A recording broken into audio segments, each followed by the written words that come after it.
The Force binds all things across the galaxy, connecting every living being in an invisible web of past, present, and future.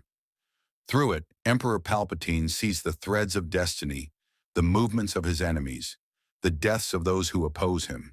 But on this day, in his meditation chamber deep within the Imperial Palace on Coruscant, something impossible happens. A blind spot appears in his visions, a void where the future simply stops, replaced by static darkness that makes even the Dark Lord of the Sith recoil. It begins with a tear in space itself, not hyperspace, not a wormhole, something else entirely. A dimensional wound that bleeds reality as it rips open above the dune sea of Tatooine. No ship emerges, no debris field scatters, just a single humanoid figure, tumbling through the rift in casual clothes, grocery bags still clutched in both hands. The anomaly seals behind him as quickly as it appeared, leaving no trace except for sensor readings that make no sense, and a man falling toward a planet he's never heard of. Saitama doesn't scream, doesn't flail. The wind of atmospheric entry whips his yellow suit and white cape as he falls, but his expression remains the same bored neutrality it always carries. He's been through weirder Tuesdays. The twin suns of Tatooine beat down on him as the sand rushes up to meet him, and when he impacts, there's no crater, no shockwave. He simply lands, feet first, in the middle of nowhere, looks around at the endless desert, and sighs. "Great," he mutters, checking his grocery bags. The eggs are somehow fine. The cabbage is still fresh. "I'm going to miss the sale." He starts walking. No destination in mind, no understanding of where he is. The heat doesn't bother him. Heat never bothers him. The sand doesn't slow him. Nothing slows him. He moves with the unhurried pace of someone who's never had to hurry, because nothing has ever been urgent enough to make him try. Behind him, a Jawa sandcrawler spots his figure in the distance and immediately changes course. Something about the way he moves makes their sensors scream warnings. Their primitive technology can't explain. On Coruscant, in the meditation chamber, Palpatine's eyes snap open. Yellow irises burn with dark side fury, but beneath it, something he hasn't felt in decades. Uncertainty. "Lord Vader," his voice echoes through the Force, reaching across star systems to his apprentice. "There is a disturbance. Something has entered our galaxy that the Force cannot touch. Find it, bring it to me." Darth Vader, standing on the bridge of his Star Destroyer, feels the command ripple through his consciousness. He turns to the viewport, mechanical breathing filling the silence as he reaches out through the Force. He searches the galaxy for this anomaly, this impossible void his master described, and finds nothing. No signature, no presence. Just an absence where something should be. It intrigues him more than he cares to admit. Meanwhile, on Tatooine, Saitama walks into Mos Eisley an hour later, completely oblivious to the fact that he's just crossed 40 kilometers of desert that should have taken days. The spaceport is busy. Aliens, humans, droids moving through streets that smell like fuel, spice, and desperation. He looks around at the strange architecture, the bizarre species, the hovering vehicles, and his expression doesn't change. "Weird place," he says to no one in particular. "Must be some kind of convention." He approaches what looks like a food vendor, a Rhodian selling something that might be meat on a stick. "Excuse me," Saitama says, "do you know where the nearest supermarket is? I need to get home before this cabbage goes bad." The Rhodian stares at him, actually stares. In a spaceport where nothing is surprising, this bold human in yellow spandex carrying grocery bags has somehow achieved the impossible. The vendor makes a chittering sound that might be laughter or confusion, then points down the street toward a cantina. "No, not a bar," Saitama says patiently. "A grocery store. You know, food?" A shadow falls across them both. Saitama turns to find an Inquisitor standing behind him.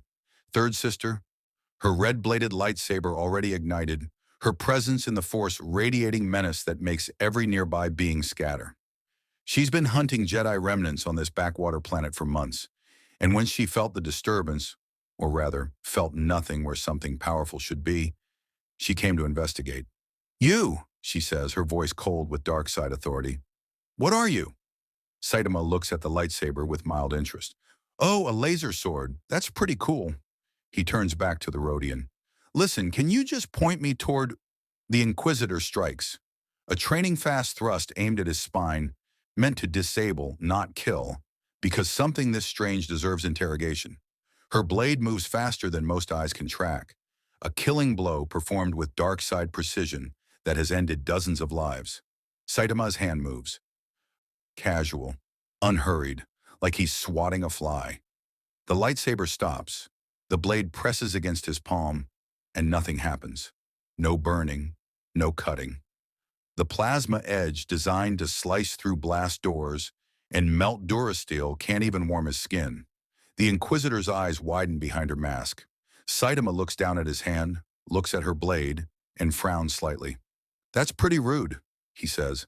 I'm trying to ask for directions. He flicks his wrist. The lightsaber flies from her grip, spinning end over end through the air to embed itself in a wall 30 meters away. The Inquisitor staggers back, reaching into the Force to pull her weapon back to her hand through telekinesis. But before she can, Saitama has already lost interest and turned back to the Rhodian. So about that supermarket, the Inquisitor draws a second lightsaber, ignites it. Her fury erupts through the Force like a supernova, dark side energy crackling around her as she leaps, spinning through the air in a move that has decapitated Jedi Masters. Both blades come down in a scissor strike meant to take Saitama's head from his shoulders. He sidesteps. Just that. One casual step to the left. Both blades pass through empty air, and the Inquisitor crashes face first into the sand where he'd been standing. Look, Saitama says, still holding his grocery bags. I don't want any trouble. I just want to find a way home. The Inquisitor rises, trembling, not with fear, but with something worse. Confusion. Disbelief. She's touched the Force her entire life, used it to sense danger, predict movements, read intentions. But this man, there's nothing. No future, no past. Just an empty space in the Force where a person shouldn't be able to exist. She reaches out with all her power, trying to crush his mind with dark side telepathy, trying to force push him, trying anything. Nothing happens. Saitama just stands there blinking. You done? He asks. If you want to see more characters enter the Star Wars galaxy, hit that subscribe button and drop the name of a character you'd want to see in the comments below. May the Force be with you. The Inquisitor runs. Actually runs. For the first time since embracing the dark side, Third Sister abandons a mission, fleeing into the crowded streets of Mos Eisley, while reaching desperately through the Force to contact her superiors. Her message is fragmented, panicked, incoherent. But one phrase comes through clearly. Send Lord Vader, send him now. Saitama watches her go, shrugs and turns back to find the Rhodian vendor has fled. The street is empty. Everyone scattered when the lightsaber ignited. He sighs, adjusts his grip on his grocery bags, and starts walking deeper into the spaceport. Somewhere above Tatooine, a Star Destroyer exits hyperspace. On its bridge, Darth Vader feels the void in the Force growing stronger, a blank spot in reality that calls to him like nothing has since he lost everything on Mustafar. He looks down at the desert planet through the viewport, mechanical breathing steady and measured. Prepare my shuttle, he commands. I'm going down there myself. The shuttle descends through Tatooine's atmosphere like a predator diving toward prey, black wings cutting through the heat shimmer of twin suns. Inside, Darth Vader stands motionless. His presence in the Force a dark void that makes the pilot troopers nervous despite years of service. He reaches out through the Force again, searching for the anomaly, and finds the same disturbing absence, a hole in the cosmic tapestry where something exists that shouldn't. Third Sister kneels in the hangar bay as the shuttle lands, her breathing ragged, her confidence shattered. When Vader's boots hit the durasteel floor, she feels the weight of his attention like a physical force crushing down on her shoulders. Explain, Vader commands, his mechanical voice echoing through the empty hangar. My lord, I attacked it. The anomaly. It's a man. Human, I think. But the Force... She struggles for words. The Force doesn't touch him. I struck him with my lightsaber, And it did nothing. Nothing. My telepathy failed. My precognition failed. Everything failed. Vader is silent for a long moment, processing this impossibility. In his decades serving the dark side, he's encountered beings strong in the Force, weak in the Force, and those with no Force sensitivity at all, but never someone the Force cannot affect. It defies everything he understands about the nature of reality. Where is this being now, he asks. Last seen in Mos Eisley, Sector 7. My lord, I recommend orbital bombardment. If we cannot stop it, we should destroy. No! Vader's word cuts like a blade. The Emperor wants this anomaly alive. I will retrieve it myself.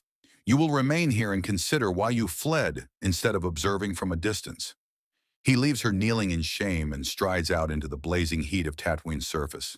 Saitama, meanwhile, has made a discovery. After wandering through Mos Eisley's winding streets for 20 minutes, he's found what appears to be a marketplace. Not exactly a supermarket, but close enough. The problem is the currency. He's tried paying with yen 3 times now, and each vendor has looked at him like he's insane. The third one, a toy Darien hovering near baskets of strange purple fruit, actually throws him out. No credits, no food, the alien squeaks, flapping away on stubby wings. Go away, crazy bald man. Saitama stands in the street, looking down at his worthless earth money, and feels genuine frustration building.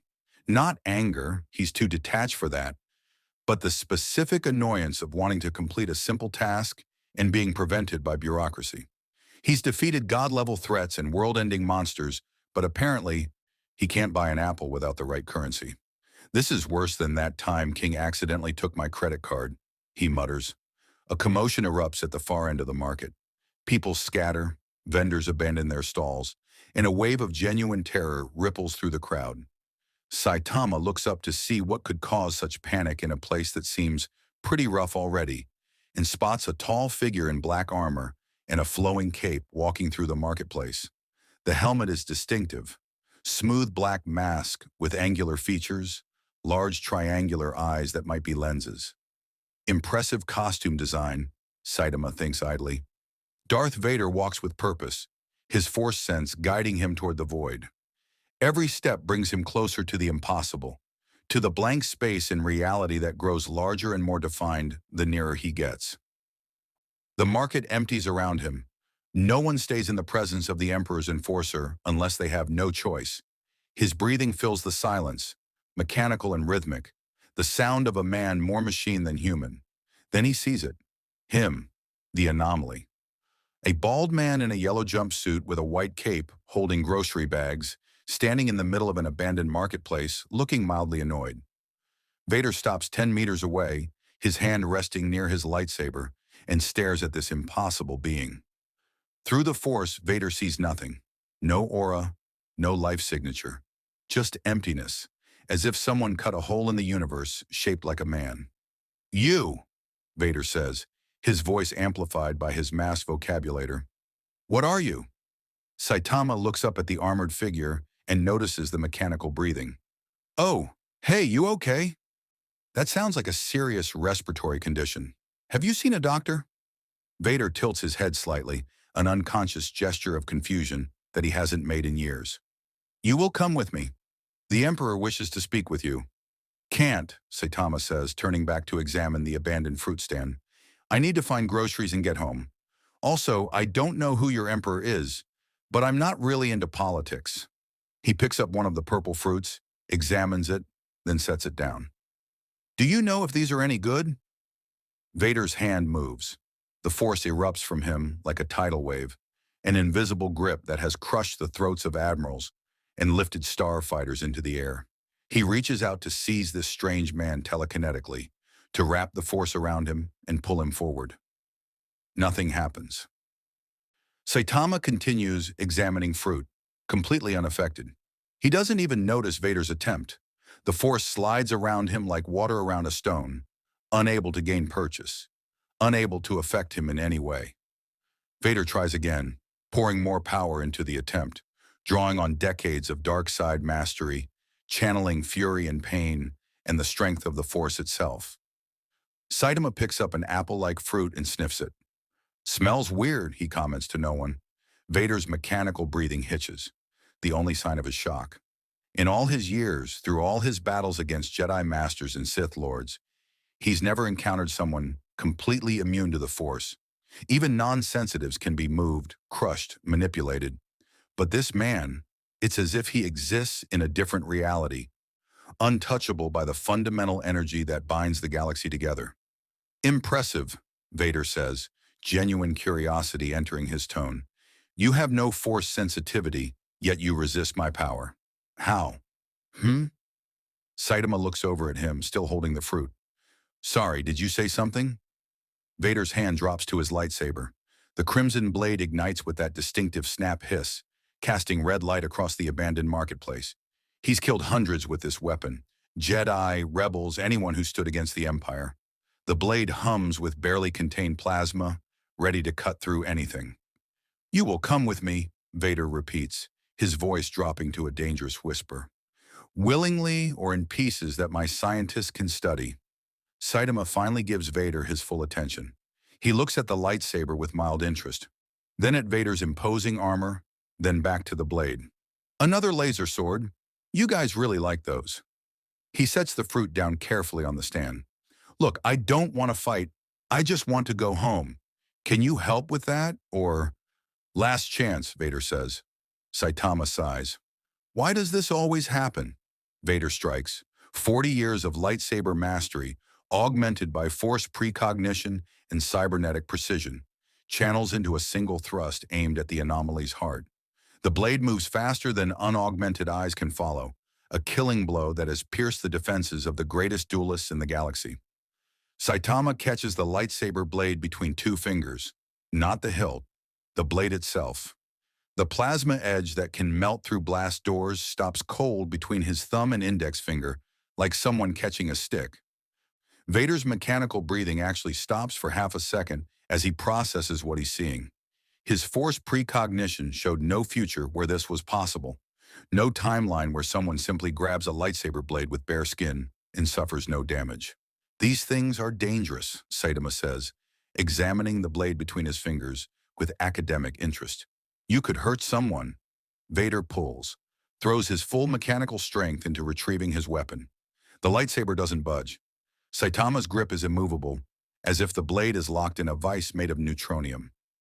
Vader plants his feet and pulls harder, servos in his cybernetic limbs whining with strain. Still nothing. Saitama says, noticing the struggle. Do you want this back? He lets go. Vader stumbles backward from his own pulling force, catches himself, and stares at this impossible man. For the first time since Mustafar, since the moment Palpatine encased him in this armor prison, Darth Vader feels something close to fear. Not of death, he stopped fearing death long ago, but fear of the unknown, fear of something beyond his understanding. What are you? Vader asks again, his voice barely a whisper through the vocabulator. Just a guy who's a hero for fun, Saitama replies with a shrug. Well, I was. Now I'm just lost. He picks up his grocery bags again. You seem pretty strong, though. That's cool. Vader deactivates his lightsaber. Violence clearly won't work. Intimidation won't work. The Force won't work. He needs a different approach, something the dark side rarely employs. You wish to return home, Vader states. I have the resources of the Galactic Empire at my disposal. Ships, navigation computers, scientists who could study the anomaly that brought you here. Saitama's expression brightened slightly. Really, you could help. If you cooperate with the Emperor's requests, he wishes only to understand what you are. Saitama considers this. He's not stupid, despite how people often assume. He recognizes the tone of someone making a deal that sounds too good to be true. On the other hand, he's genuinely lost and has no idea how to get home. These people have spaceships and seem organized. Maybe they actually could help. What kind of requests? He asks carefully. Before Vader can answer, an explosion rocks the marketplace. Both turn to see a squadron of stormtroopers emerging from side streets, E-11 blasters raised, led by an officer who clearly didn't receive orders to stand down. Surrender to the Empire, the officer shouts. By order of... Hold your fire, Vader commands, but he's too late. 20 blasters open fire simultaneously. Brilliant red bolts streak through the air toward Saitama, enough concentrated firepower to reduce a building to slag. Vader watches through the force, curious despite himself about what will happen. The bolts hit Saitama and bounce off, literally ricochet off his skin and cape, scattering into the walls and ground like rain on Durasteel. Saitama doesn't even flinch. He just stands there looking annoyed as blaster fire pings off him harmlessly, his grocery bags somehow untouched by the chaos. "Could you not?" he says to the troopers. "I'm having a conversation here." The firing stops. The stormtroopers stare. Their officer's jaw hangs open behind his helmet. Vader looks at his own mechanical hand, then back at Saitama, and realizes that the Emperor's interest is not misplaced. This being is beyond anything the galaxy has encountered, and Vader has no idea how to contain it. The stormtroopers remain frozen, their training completely inadequate for a situation where blaster fire simply bounces off a target like water off the permacrete. Their officer looks to Vader for guidance, but the Dark Lord is equally still, his breathing the only sound in the aftermath of failed violence. For a long moment, the abandoned marketplace holds its breath. Saitama brushes some dust off his cape, where a blaster bolt singed the fabric slightly. "Look," he says, his voice carrying that particular tone of someone who's had enough of an irritating day. "I've been pretty patient. I got pulled to this weird place. I can't buy food. People keep attacking me with laser swords and guns. And my cabbage is going to wilt if I don't get it refrigerated soon." He looks directly at Vader. "So either help me get home, or leave me alone so I can figure this out myself." Vader processes this. The anomaly isn't hostile. That much is clear. Despite being attacked twice in the span of an hour, it hasn't retaliated with lethal force.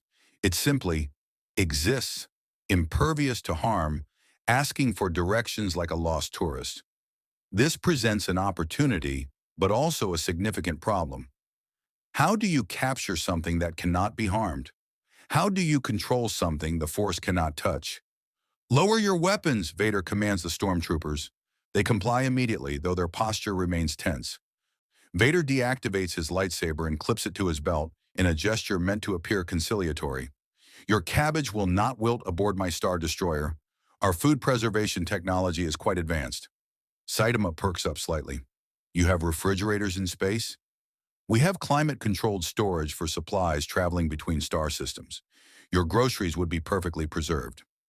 Vader extends one gloved hand. "Come aboard my ship. Allow our scientists to examine the phenomenon that brought you here. In exchange, we dedicate our resources to returning you home." It sounds reasonable. It even sounds generous. But there's an edge to Vader's mechanical voice that makes Saitama hesitate. He's dealt with enough villains and monsters to recognize when someone's words don't match their intentions. Still, he genuinely has no idea how to get home, and these people clearly have advanced technology. "Will I be free to leave whenever I want?" Saitama asks.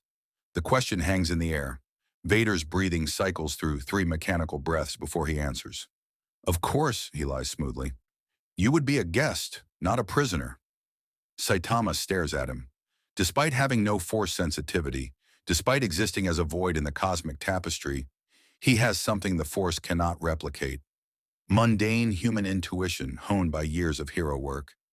He knows Vader is lying. The question is whether it matters. Can they actually hold him if he decides to leave? "Okay," Saitama says finally, "but I'm keeping my groceries." "Acceptable." Vader turns to the stormtrooper officer. "Return to the shuttle. Prepare for departure." He looks back at Saitama. "Follow me." They walk through Mos Eisley together, an odd pair that draws stares from the few brave souls who've emerged from hiding. The Dark Lord of the Sith and a bald man in yellow spandex carrying grocery bags. Behind them, the stormtroopers maintain a careful distance, weapons lowered but ready. News of this encounter will spread through the criminal underworld within hours, carried by smugglers and spies. The Empire's enforcer walked into Mos Eisley and left with a strange man who caught a lightsaber barehanded. The legend begins before Saitama even leaves the planet's surface. The shuttle's boarding ramp lowers as they approach. Saitama looks up at the angular black craft with interest. It's genuinely alien to him, all sharp edges and aggressive design philosophy. nothing like Earth's vehicles. He boards behind Vader, noting the cramped interior, the utilitarian design, the pilot troopers who carefully avoid looking at him. "Strap in," Vader says, gesturing to a jump seat. "Why?" "We're about to exit the planet's gravity well. The acceleration—" "Oh, right." Saitama sits but doesn't bother with the harness. The shuttle lifts off, and he feels the gentle pressure of ascent. Compared to his normal method of travel, jumping really hard, this is remarkably smooth. Through the viewport, he watches Tatooine's surface fall away, the desert giving way to the curve of the planet, then to the black void of space dotted with stars. "Wow," he says quietly. "That's actually pretty cool." Vader watches him from across the shuttle. Through the Force, he still senses nothing.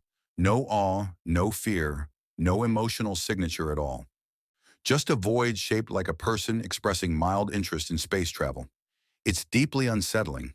Every living being has a presence in the Force, even non-sensitives. They're all connected by it, bound by it. But this man exists outside that connection entirely. The Star Destroyer comes into view, a massive wedge of gray metal bristling with turbo lasers and tractor beam projectors. Saitama presses his face to the viewport like a child seeing something for the first time. "That's a big ship," he observes. "An Imperial-class Star Destroyer," Vader explains, surprising himself with the willingness to educate this anomaly.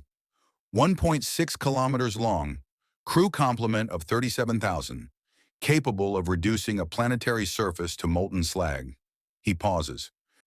"It is one of the smaller vessels in the Emperor's fleet. You guys really like the intimidation factor, huh?"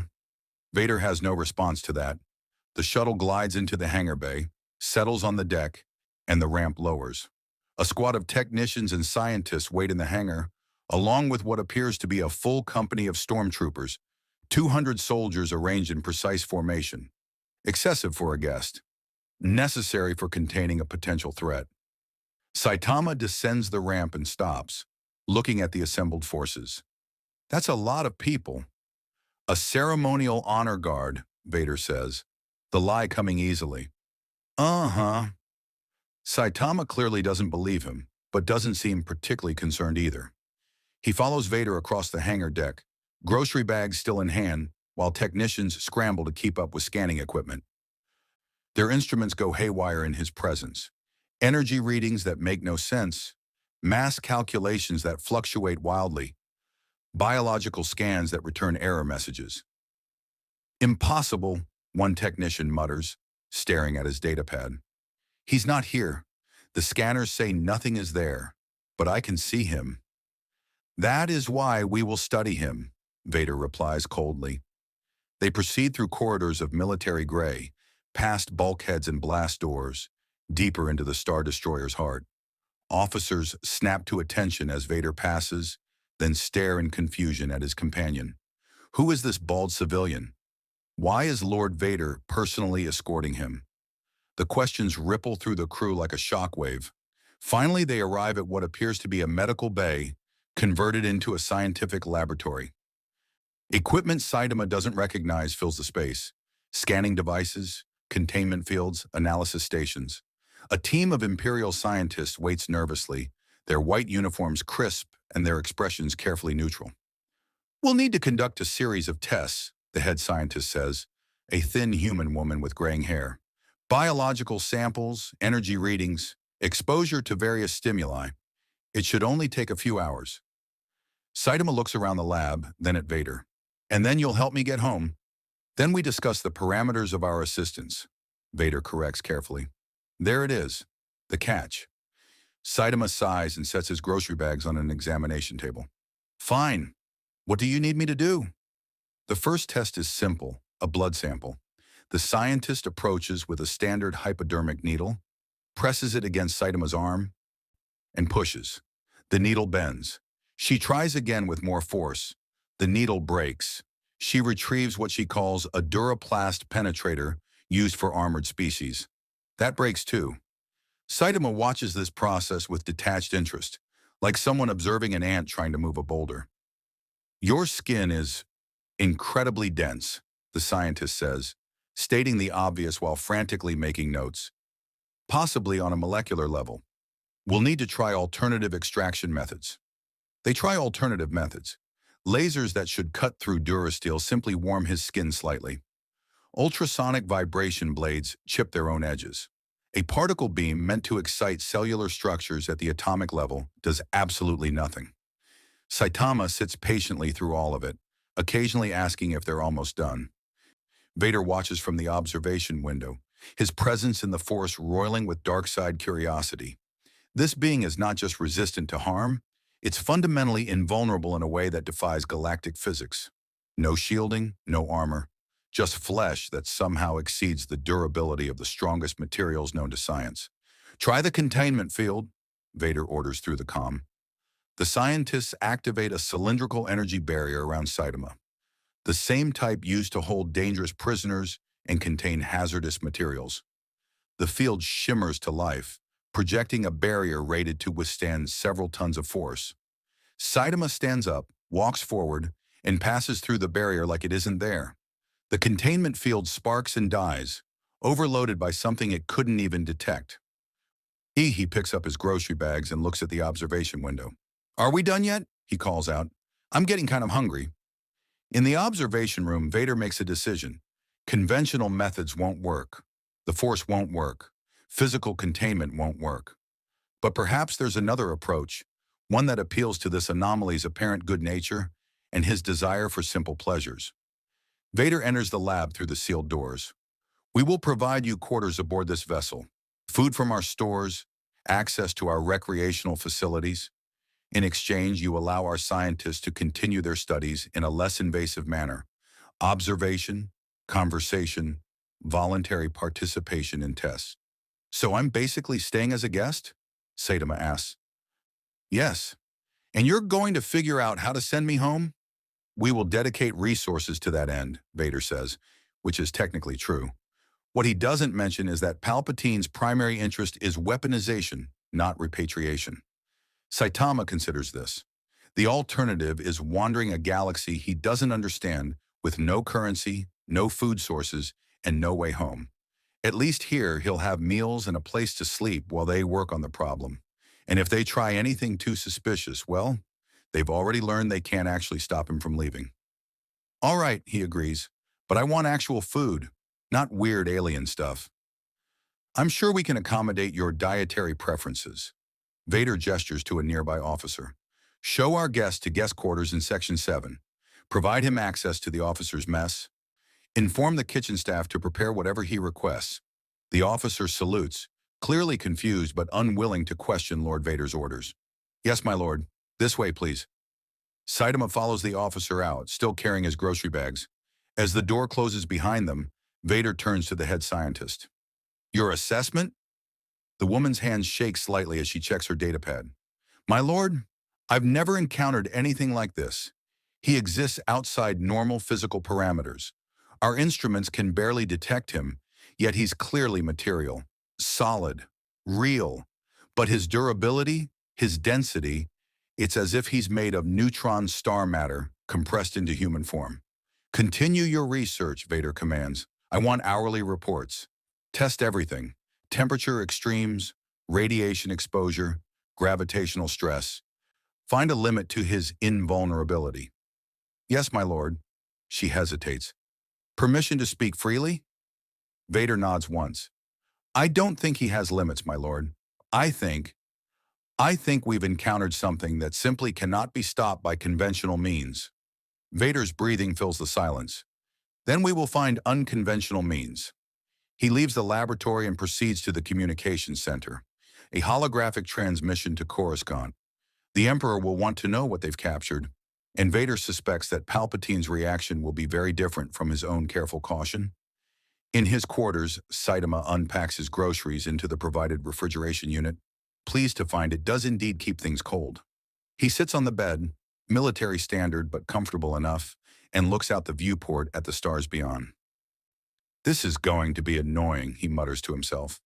The hologram of Emperor Palpatine flickers to life in the secure communications chamber, his hooded form casting blue light across Vader's black armor. The ancient Sith Lord's yellow eyes gleam with an intensity that makes even his apprentice feel the weight of dark side scrutiny. You have retrieved the anomaly, Palpatine says. Not a question. A statement of fact delivered with absolute certainty. Yes, my master. It is aboard my ship, currently in guest quarters. Vader pauses, choosing his words carefully. The anomaly is unlike anything we have encountered. The Force cannot touch it. Physical weapons are useless against it. It exists as a void in all our understanding of reality. Palpatine leans forward slightly, and Vader feels the Emperor's interest sharpen like a blade. Describe it in detail. Everything. Vader recounts the encounter, the catching of his lightsaber blade, the immunity to blaster fire, the complete failure of containment fields and scientific instruments. He describes Saitama's casual demeanor, his apparent good nature, his simple desire to return home. As he speaks, he watches his master's expression shift from curiosity to something far more dangerous: ambition. Fascinating, Palpatine whispers when Vader finishes. A being of limitless physical power, immune to the Force, invulnerable to harm. Do you understand what this represents, my apprentice? A potential weapon, my master. More than that, a threat to the natural order? Palpatine's fingers steeple beneath his chin. The Force is supreme. It governs all life, all power in this galaxy. The Jedi believed in balance. The Sith understand domination. But this thing exists outside that paradigm entirely. It is an abomination that defies the very structure of reality. Vader remains silent, recognizing the tone in his master's voice. Palpatine fears the anomaly, not in the way normal beings fear death, but in the way a tyrant fears anything beyond his control. And yet, Palpatine continues, his voice dropping to a contemplative murmur. Imagine that power bent to our will, an invincible warrior at the Empire's command. The rebellion would crumble. The remaining Jedi would perish. No force in the galaxy could stand against us. His yellow eyes fix on Vader's mask. You will find a way to control it. Use whatever means necessary. Persuasion, manipulation, leverage. If the anomaly desires to return home, promise him anything. Lie. But secure his cooperation. Yes, my master. One more thing, Lord Vader. Test it. Push it to its limits. I want to know if this invulnerability has boundaries. Pain tolerance, psychological weaknesses, emotional vulnerabilities, everything. Palpatine's smile is predatory. If we cannot break it physically, perhaps we can break it mentally. The hologram flickers out, leaving Vader alone in the darkness of the communications chamber. His mechanical breathing echoes off the walls as he considers his master's commands. Find the anomaly's weakness, control it, weaponize it. Standard Imperial doctrine applied to an impossible target. But Vader has sensed something in Saitama that Palpatine cannot perceive through the Force, a genuine simplicity, an almost childlike directness. The anomaly isn't hiding power behind false humility. It genuinely doesn't care about galactic politics or power struggles. It just wants to go home. That apathy might be exploitable, or it might be the very thing that makes Saitama impossible to control. In the officers' mess hall 3 decks below, Saitama is discovering that space food is surprisingly edible. The kitchen staff, confused but obedient to Lord Vader's orders, has prepared what he requested: a simple meal of rice, vegetables, and something that approximates chicken. It's not quite right. The rice has a slightly metallic taste. The chicken is from some alien bird species. But it's close enough. He eats alone at a corner table, aware of the stares from Imperial officers who filtered in for their meal rotation. They whisper behind their hands, glancing his way with mixtures of curiosity and suspicion. The bald civilian in the yellow suit who came aboard with Lord Vader himself. Who is he? What's he doing here? A young officer approaches, her uniform crisp and her expression carefully neutral. Excuse me, she says, standing at attention. I'm Lieutenant Suresh, assistant to the ship's commander. Lord Vader has requested that I provide you with a tour of the vessel, should you desire one. Saitama looks up from his meal. A tour? Of the non-classified sections, naturally. Recreation facilities, observation decks, training rooms, to make your stay more comfortable. It's a transparent attempt to keep him occupied and observed, but Saitama doesn't particularly care. He's got nothing else to do, and he is curious about how these space people live. Sure, why not? Lieutenant Suresh leads him through the Star Destroyer's corridors, pointing out various facilities with the practiced ease of someone who's given this tour many times. The ship is massive. Saitama quickly loses track of how many levels and sections they pass through. Everything is gray and angular, designed for function over comfort. Stormtroopers patrol in squads, maintenance crews work on exposed systems, and officers hurry between duty stations. They pass a viewport showing the planet Tatooine below, and Saitama stops to stare. From this height, he can see the curve of the world, the desert continents, the thin atmosphere catching sunlight. It's genuinely beautiful in a stark way. First time in space? Suresh asks, a hint of genuine warmth entering her professional demeanor. Yeah, we don't have this technology where I'm from. Saitama presses his hand against the transparent steel. How many people live on that planet down there? Tatooine? Perhaps 200,000 across all settlements. It's a backwater, mostly moisture farmers, smugglers, and criminals. The Empire maintains a minimal presence there. 200,000, Saitama repeats quietly. He's thinking about something, and Suresh watches his expression shift into what might be concern. And you have ships that can destroy planets? Suresh stiffens. That's classified information, but somehow this strange man knows it. I'm not authorized to discuss Imperial weapons capabilities. Vader mentioned it, said this ship could turn a planet to slag. Saitama looks at her directly. You guys actually do that? Kill everyone on a whole planet? The question hangs uncomfortably between them. Suresh chooses her words carefully. The Empire maintains order through strength.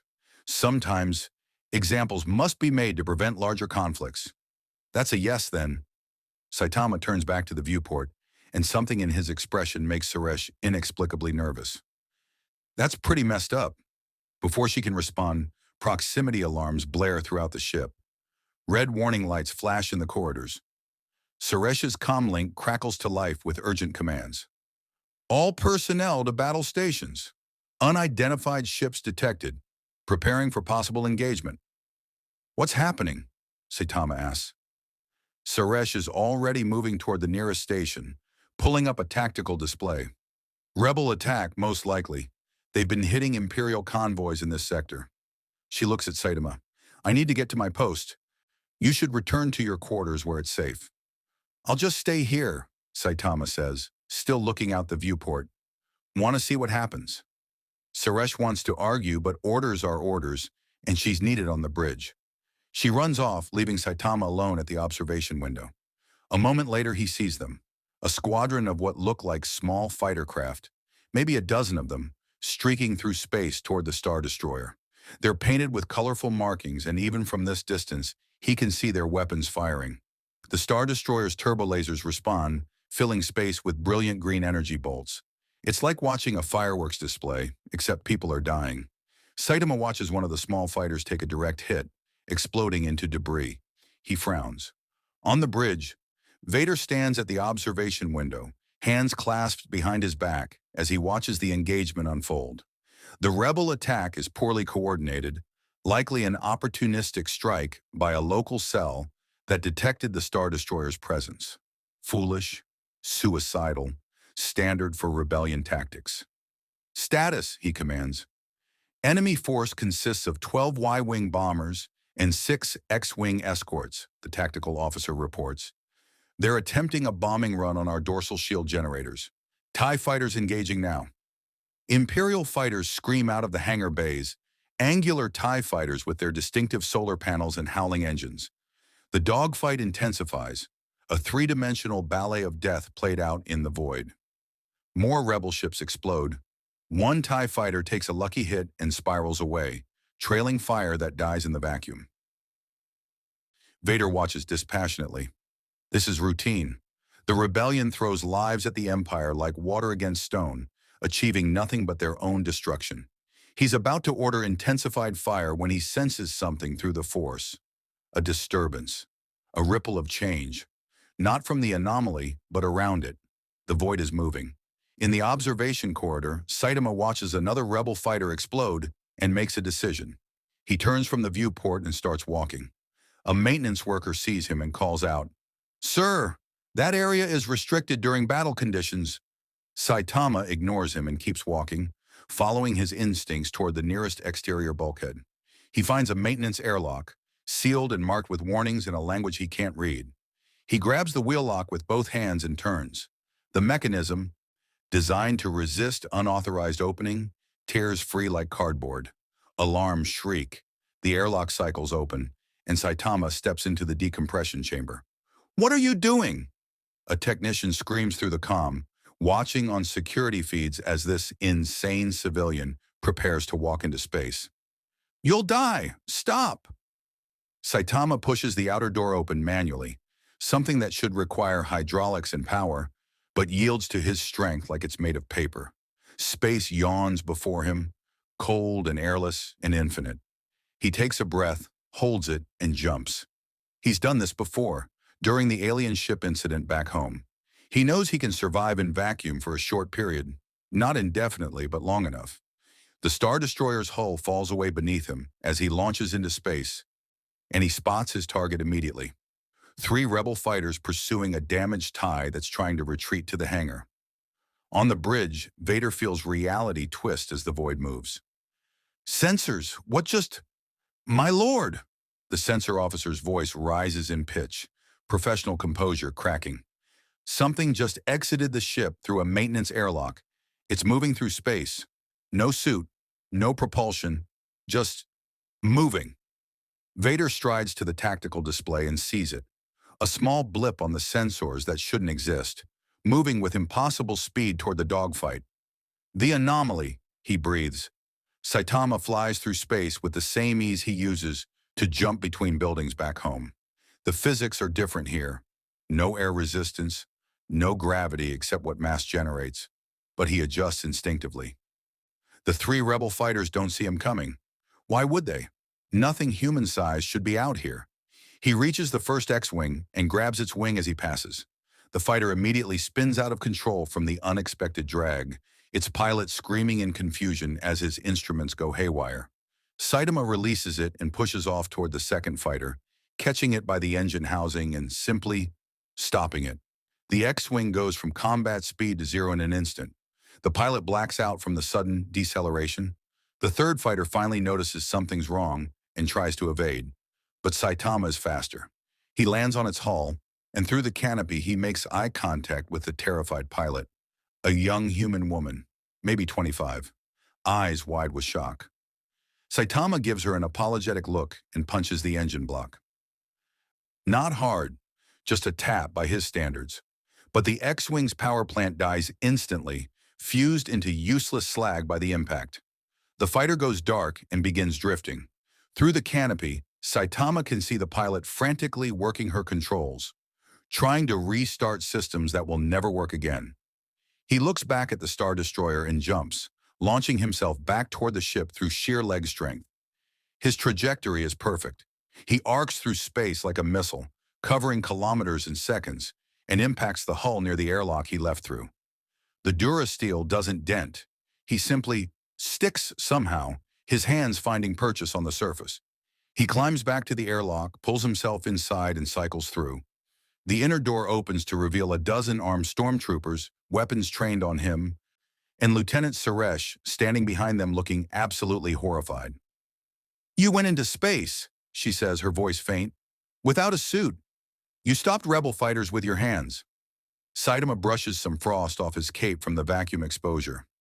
"They were going to kill that other pilot. Seemed like I should help." He pauses. "Is that going to be a problem?" On the bridge, Vader watches the tactical display update. 3 rebel fighters disabled, not destroyed. Pilots alive but stranded. And the anomaly is back inside the ship, unharmed by vacuum exposure, as if going for a walk in hard vacuum is perfectly normal behavior. The Emperor wanted to know the anomaly's limits. Vader suspects they've only scratched the surface. And more concerning, the anomaly just demonstrated a moral compass. It intervened to save lives. Regardless of faction, that complicates everything. "Continue the engagement," Vader orders calmly, "and someone escort our guest back to his quarters. Gently." The remaining rebel fighters withdraw in disarray, their bombing run a complete failure. 3 disabled X-wings float in space, their pilots transmitting distress signals that the Empire will eventually answer. Interrogation first, imprisonment second. Vader watches them go and considers the implications of what just occurred. The anomaly didn't fight for the Empire. It fought to prevent death, a subtle but critical distinction.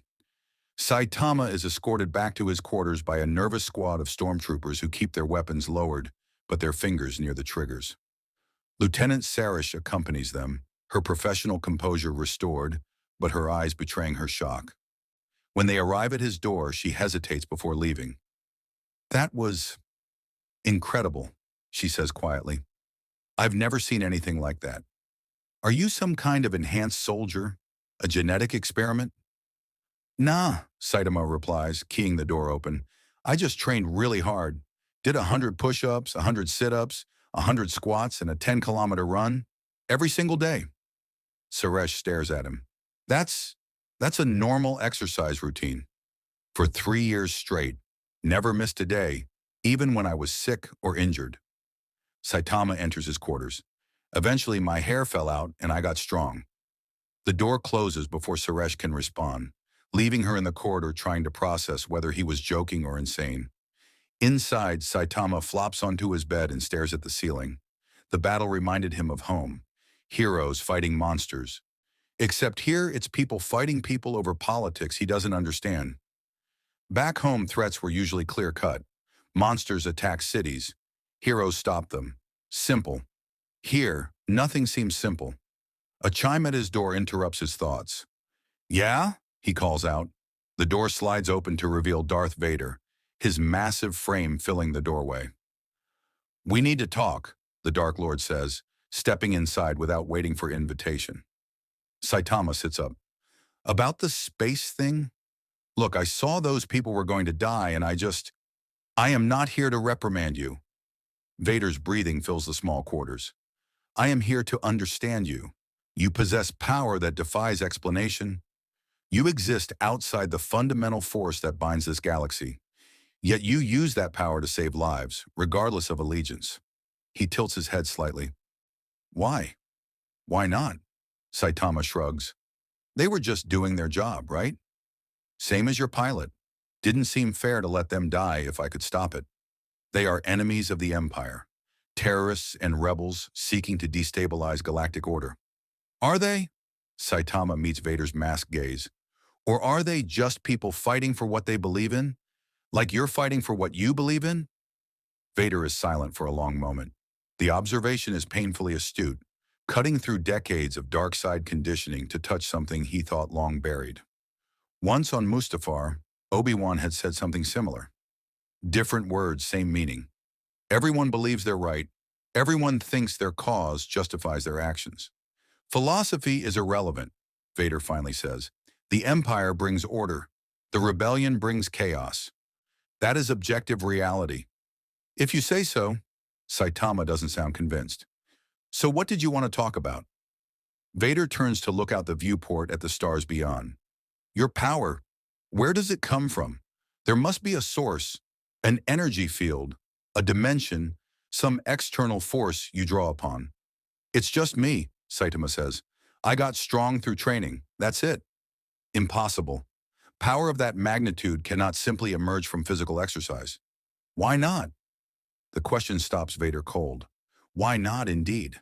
In a galaxy where the Force determines strength, where midi-chlorian counts measure potential, where power is inherited or granted by cosmic energies, the idea of someone becoming invincible through pure training seems absurd.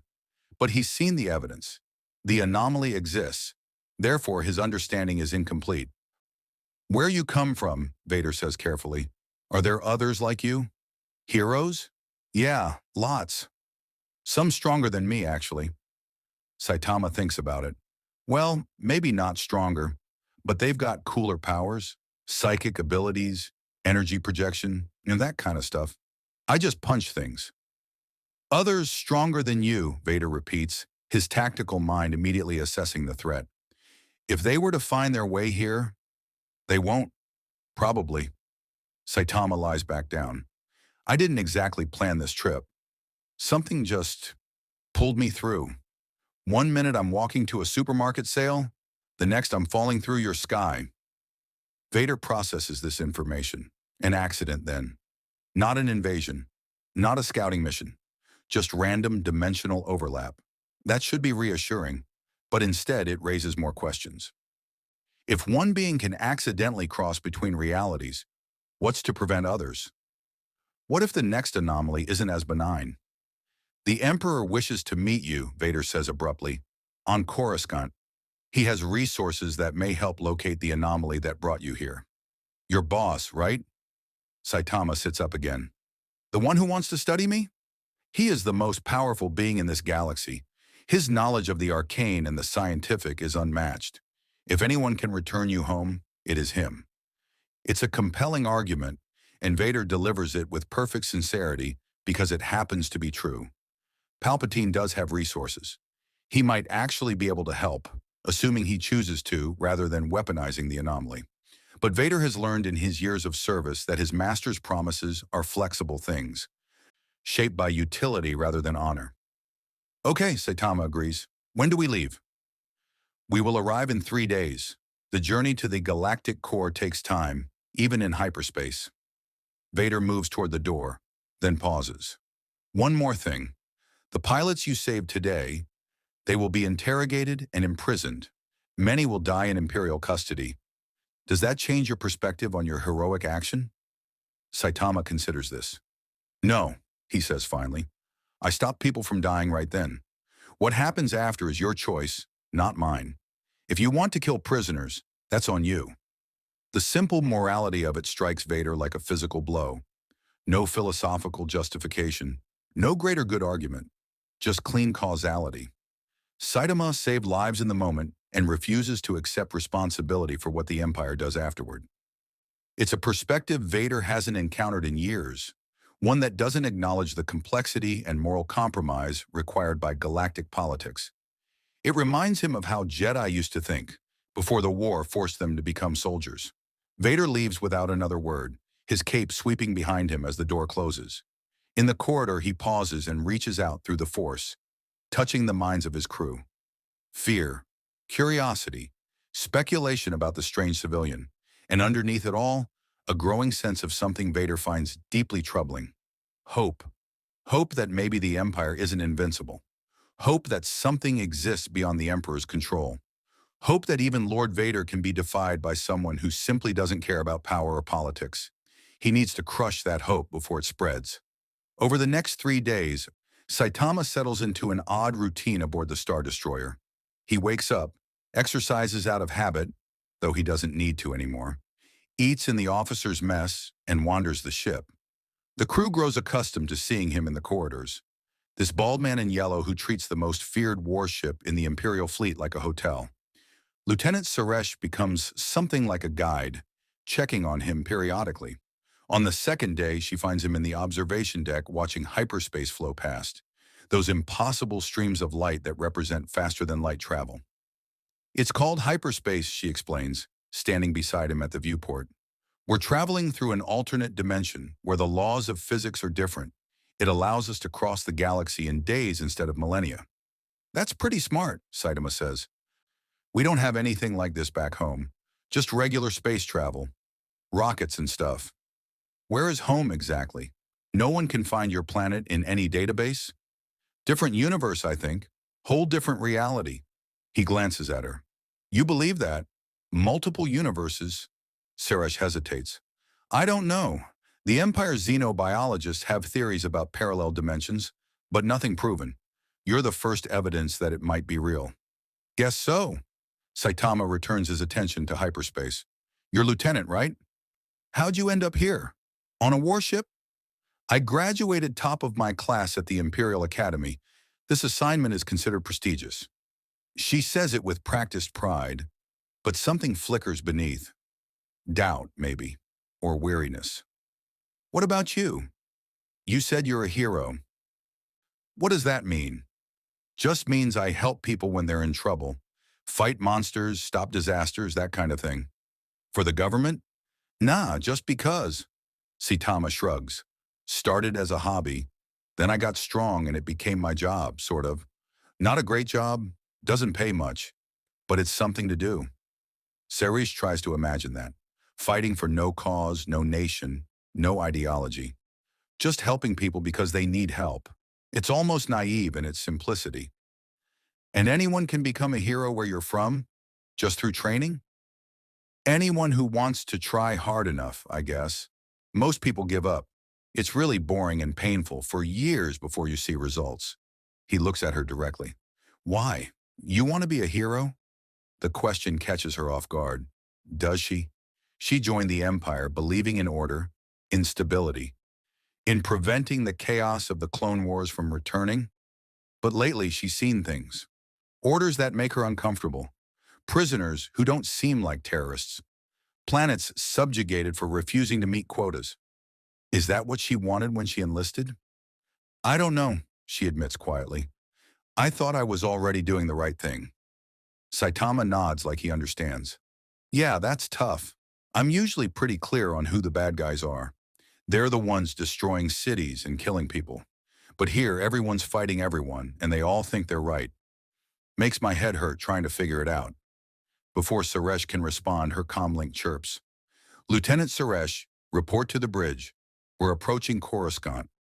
She straightens, professional mask sliding back into place. That's us. Come on. You'll want to see this. They make their way to the observation deck near the bridge, arriving just as the Star Destroyer drops out of hyperspace. Before them, a planet emerges from the stellar background, an entire world covered in cityscape, glowing with billions of lights, crisscrossed with traffic lanes filled with millions of ships. Even from orbit, the sheer scale is overwhelming.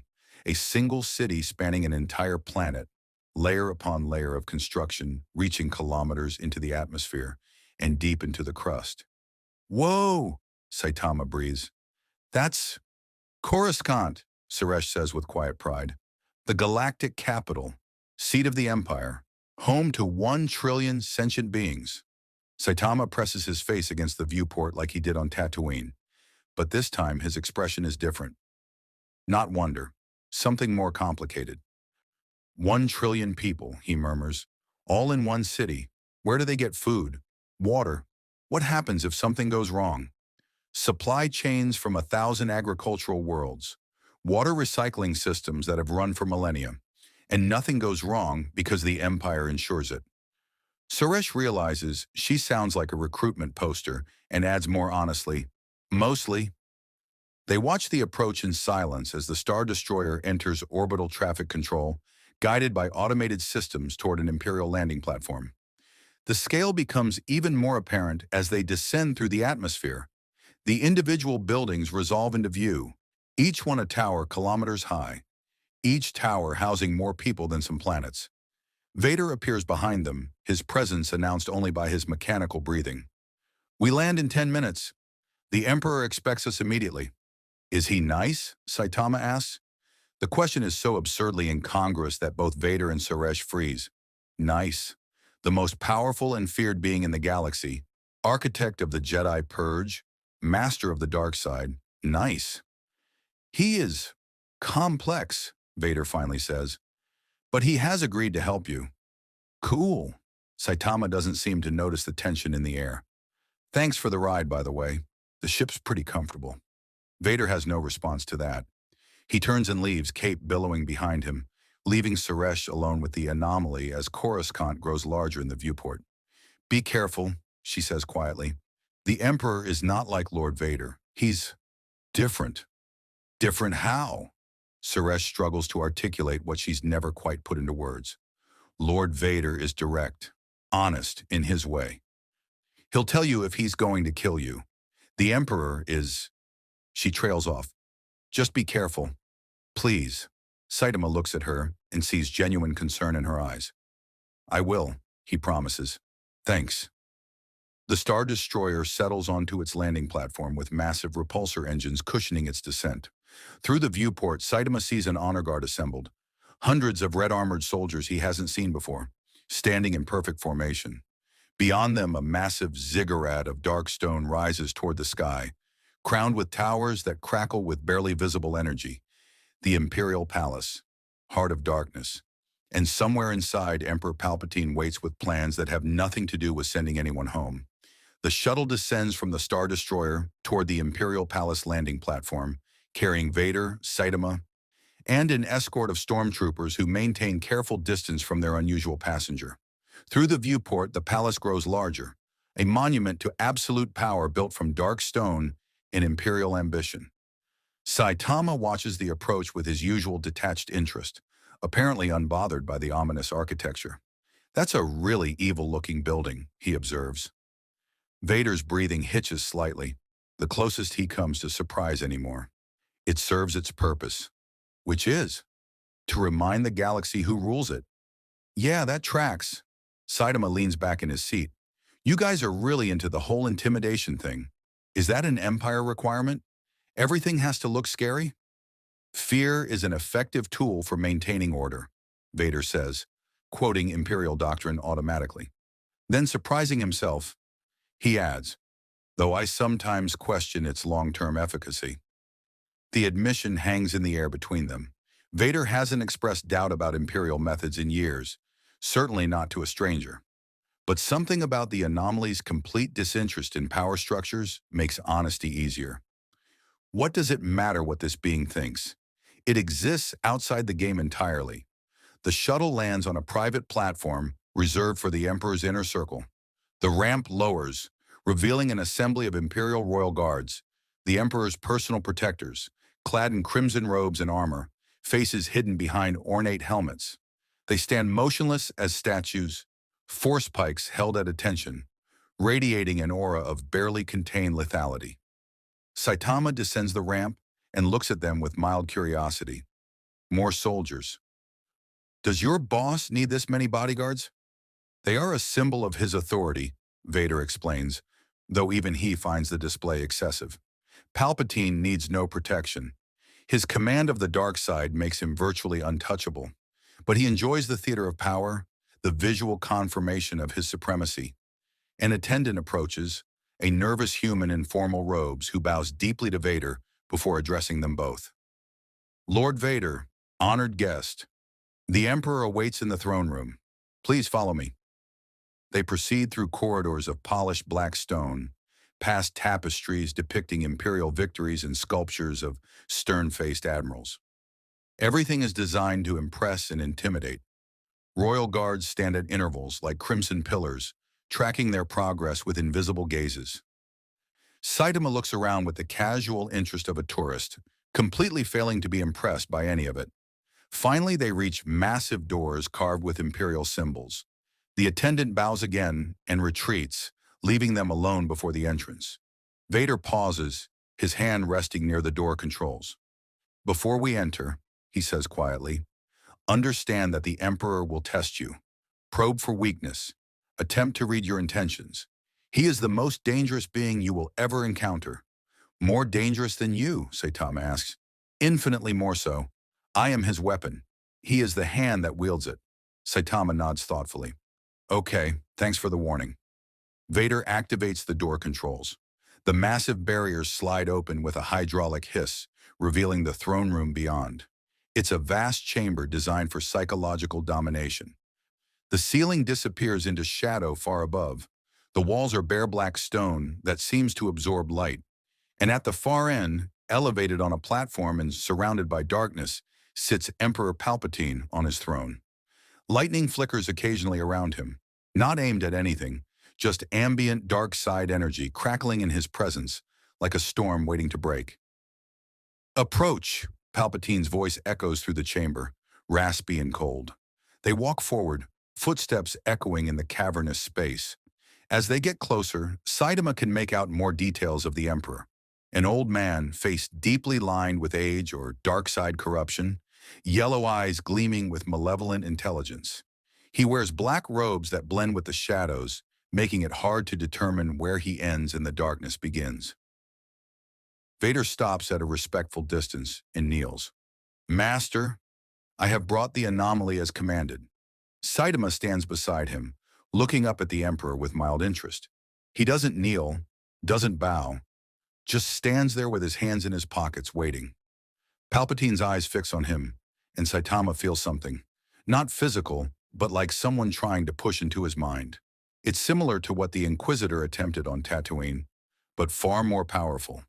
A massive psychic force attempting to pry into his thoughts, read his memories, understand his nature. It presses against his consciousness like a wave against a cliff. And like water on stone, it accomplishes nothing. Palpatine's expression doesn't change, but Vader senses his master's shock ripple through the Force. The Emperor has just attempted to dominate a mind with the full weight of his dark side mastery and met absolute resistance. Not a Force shield, not mental discipline, just complete imperviousness, as if Saitama's mind exists in a dimension Palpatine cannot access. Fascinating, Palpatine whispers. So it is true. You are truly absent from the Force, an impossibility made manifest. He leans forward slightly. Tell me, creature, how did you come to possess such power? I trained, Saitama says simply. 100 push-ups, 100 sit-ups, 100 squats, and a 10-kilometer run every day for 3 years. Silence fills the throne room. Palpatine stares. Vader's breathing is the only sound. Then the Emperor begins to laugh, a horrible wheezing sound that echoes off the stone walls. You mock me, Palpatine says, his amusement turning cold. You stand in the presence of the most powerful being in the galaxy and offer me children's tales. It's the truth, Saitama insists with a shrug. I know it sounds weird, but that's what happened. I trained until my body broke through some kind of limit. Hair fell out, got strong. Simple as that. Palpatine rises from his throne, and the temperature in the room seems to drop. Dark side energy coalesces around him, visible as crackling purple-black aura. When he speaks, his voice carries the weight of decades spent mastering the dark side's deepest secrets. There are no simple truths about power. Power is inherited through midi-chlorians. Power is granted by the Force.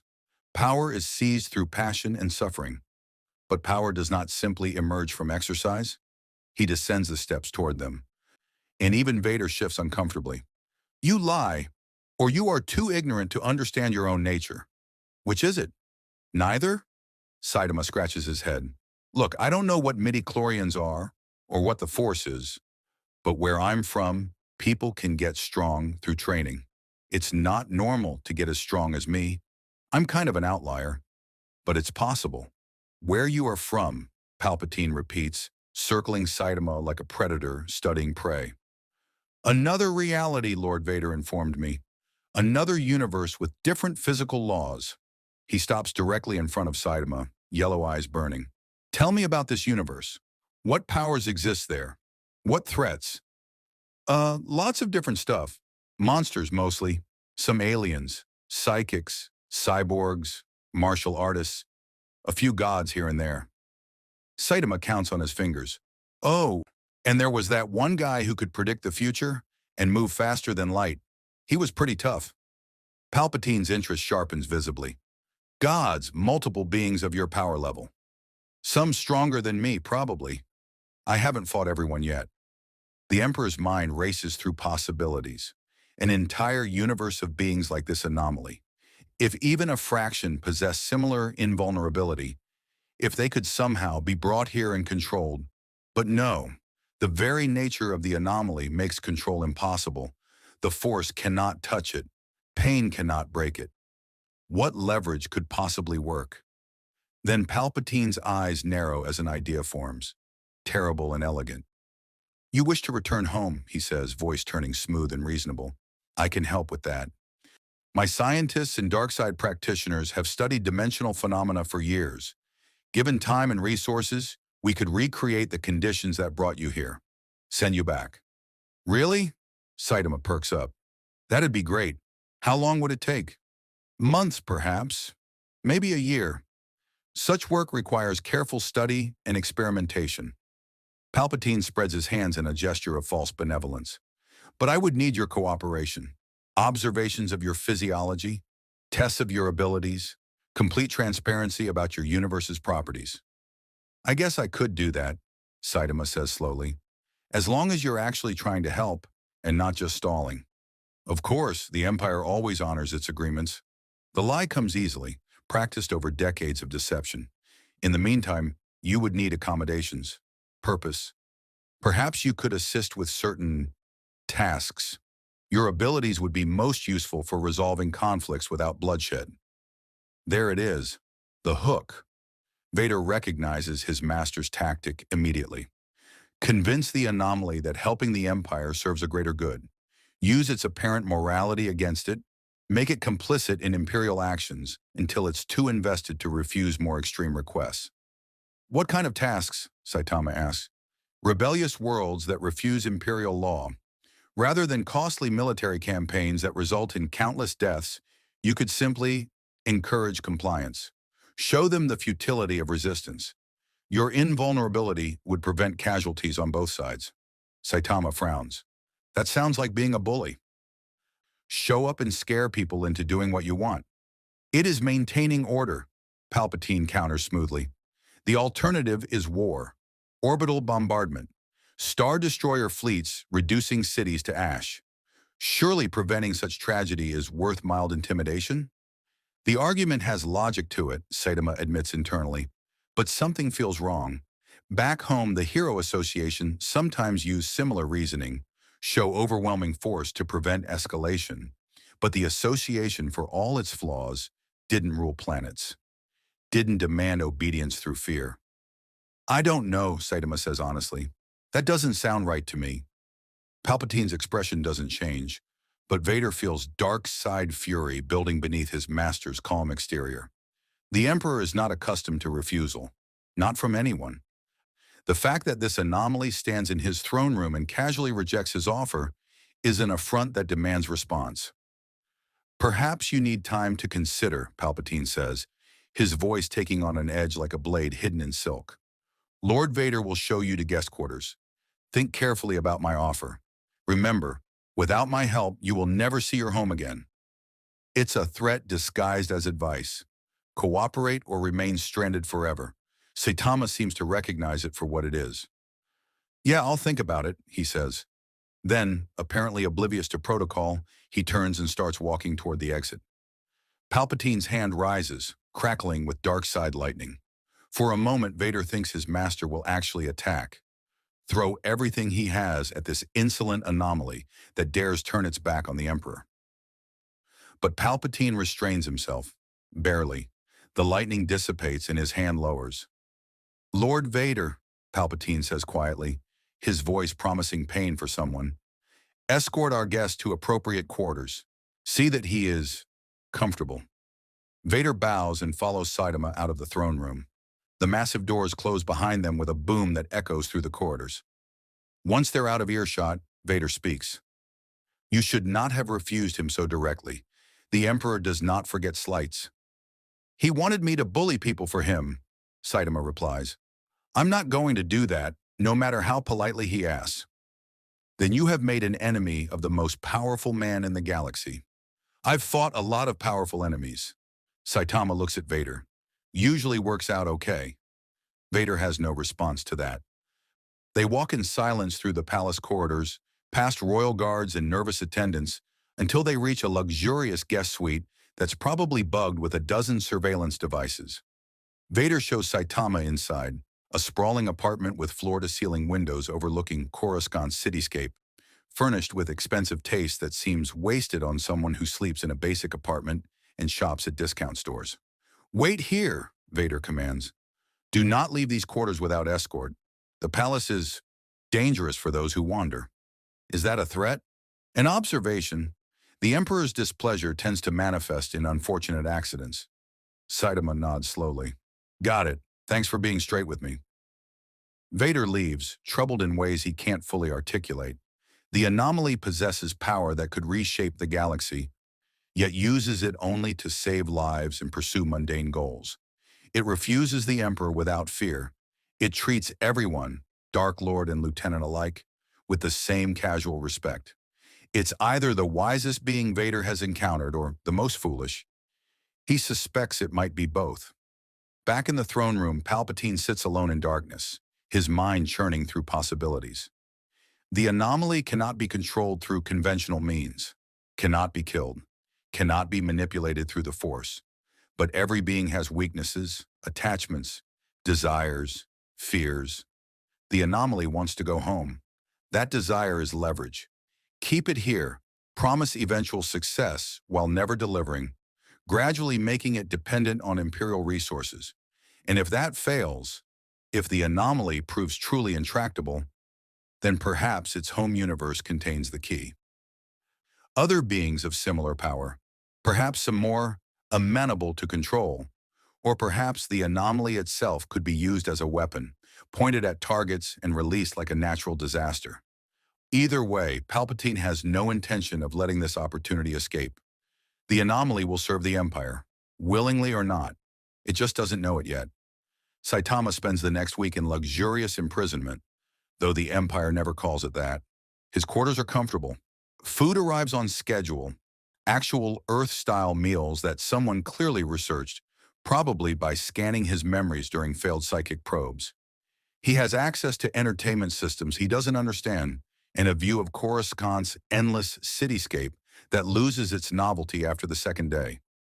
What he doesn't have is freedom or answers. Every morning, Imperial scientists arrive with new equipment and polite requests for voluntary testing. Saitama cooperates out of boredom more than anything else.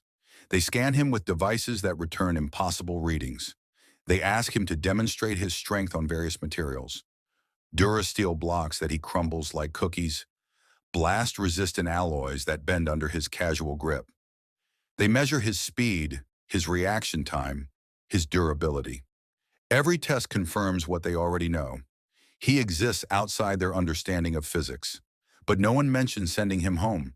No one provides updates on dimensional research. When Saitama asks, he receives vague assurances about ongoing studies and promising leads. After 7 days, he realizes what's happening. They're stalling. Maybe they never intended to help at all. On the 8th day, Vader visits. "The Emperor requests your presence," he announces from the doorway. "There is a situation that requires your unique abilities." Saitama looks up from where he's been doing one-arm push-ups, habit more than necessity. "What kind of situation?" "A rebel cell on the planet Jabim has seized an Imperial garrison and is executing prisoners. Standard military response would involve heavy casualties. The Emperor believes your intervention could resolve this without further bloodshed." It's the same pitch Palpatine made in the throne room, dressed up as humanitarian necessity. Saitama stands and wipes sweat from his bald head. "And if I refuse? Then several thousand people die, rebels and Imperials alike." Vader's tone is neutral, stating facts without judgment. "The Emperor will order orbital bombardment rather than risk ground forces. Collateral damage will be extensive. He'd kill his own people just to win? He would sacrifice a garrison to prevent rebel momentum." "Yes." Saitama walks to the window, looking out at the city-covered planet. Somewhere out there, people are dying over politics and power. Back home, he fought monsters because they threatened innocent people. Clear cause, clear effect. Here, everything is muddied by ideology and allegiance. If he helps the Empire, he's taking sides. If he refuses, people die anyway. "What do you think I should do?" he asks Vader. The question surprises the Dark Lord. No one asks his opinion. They follow his orders or face consequences. The anomaly's genuine curiosity about his perspective is unsettling. Vader considers lying, offering tactical advice designed to serve Imperial interests. But something about Saitama's directness demands honesty. "I think you should refuse," Vader says quietly. "The Emperor seeks to make you complicit in Imperial actions. Once you intervene on Jabim, he will request another intervention, and another, each time with the threat of greater bloodshed if you decline. Eventually, you will be his weapon in all but name." "Then why tell me about it?" "Because the Emperor commanded me to bring you. I am following orders." Vader's breathing fills the silence between them. "Whether you choose to come is apparently beyond even my master's control." Saitama turns from the window. "What happens if I just leave? Walk out of here and find my own way home? The Emperor will attempt to stop you. The entire Imperial military will be mobilized to recapture you." Vader tilts his head slightly. "They will fail, of course, but the effort will destabilize Imperial operations galaxy-wide. Thousands of ships redirected, resources diverted, all while the rebellion grows stronger. So either I'm his weapon or I'm chaos he has to deal with. Essentially, Saitama sighs and scratches his head. This is way more complicated than fighting monsters. A chime interrupts their conversation, an incoming transmission on the room's hollow projector. Vader activates it without asking permission, and Palpatine's blue-tinged hologram materializes between them. The Emperor's yellow eyes gleam with barely concealed malice. Lord Vader informs me you are hesitant to assist, Palpatine says, addressing Saitama directly. Perhaps additional context would help. The rebel leader on Jabim is executing one Imperial prisoner every hour until their demands are met. They have already killed 6. The next execution occurs in 40 minutes. What are their demands, Saitama asks. Release of all political prisoners in this sector, withdrawal of Imperial forces from 3 systems, formal recognition of their independence. Palpatine's hologram makes a dismissive gesture. Impossible demands designed to justify atrocities. They do not actually expect negotiation.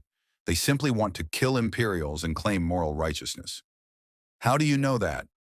The question catches Palpatine off guard. Because that is how terrorists operate. Have you tried meeting their demands? Saitama interrupts. Even partially? Offered to negotiate? The Empire does not negotiate with rebels. Then maybe they're killing prisoners because they think it's the only way you'll listen. Saitama's tone is calm but firm. Back home, monsters don't negotiate. You just fight them. But these are people. People who think they're doing the right thing, just like you think you're doing the right thing. Maybe instead of sending me to beat them up, you should try talking. Palpatine's hologram flickers with barely suppressed rage. You presume to lecture me on governance? You who understand nothing of galactic politics or the burden of leadership? I understand bullies, Saitama replies simply, and you're acting like one. The silence that follows is absolute. Even Vader, standing motionless beside Saitama, feels the shock wave of dark side fury radiating from his master's hologram. No one speaks to the Emperor this way. No one questions his methods or challenges his authority. Those who try tend to die screaming. I see, Palpatine says, his voice dropping to a dangerous whisper. You have made your position clear. Lord Vader, terminate this transmission and return to the throne room. Immediately. The hologram vanishes. Vader turns to Saitama, and though his mask hides any expression, his posture radiates tension. You should not have said that. Why? It's true. Truth is irrelevant when spoken to absolute power. Vader moves toward the door. Stay here. Do not leave these quarters. What happens next will be unpleasant. He leaves before Saitama can respond. The door seals behind him with a hiss of pressurization. And Saitama is alone again in his gilded cage. He sits on the edge of the bed, thinking about everything that's happened since he arrived in this galaxy. The violence, the politics, the casual acceptance of mass murder as policy. It's exhausting in a way that fighting monsters never was. 20 minutes later, the building shakes. Not from an earthquake, Coruscant doesn't have those. From weapons fire. Saitama rushes to the window and sees smoke rising from several locations across the cityscape.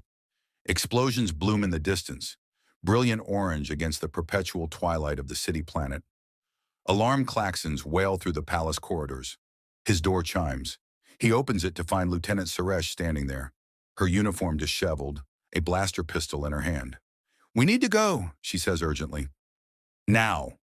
What's happening? Rebel attack. Coordinated strikes across multiple Imperial facilities in this district. The palace is under lockdown, but she pauses, choosing her words carefully.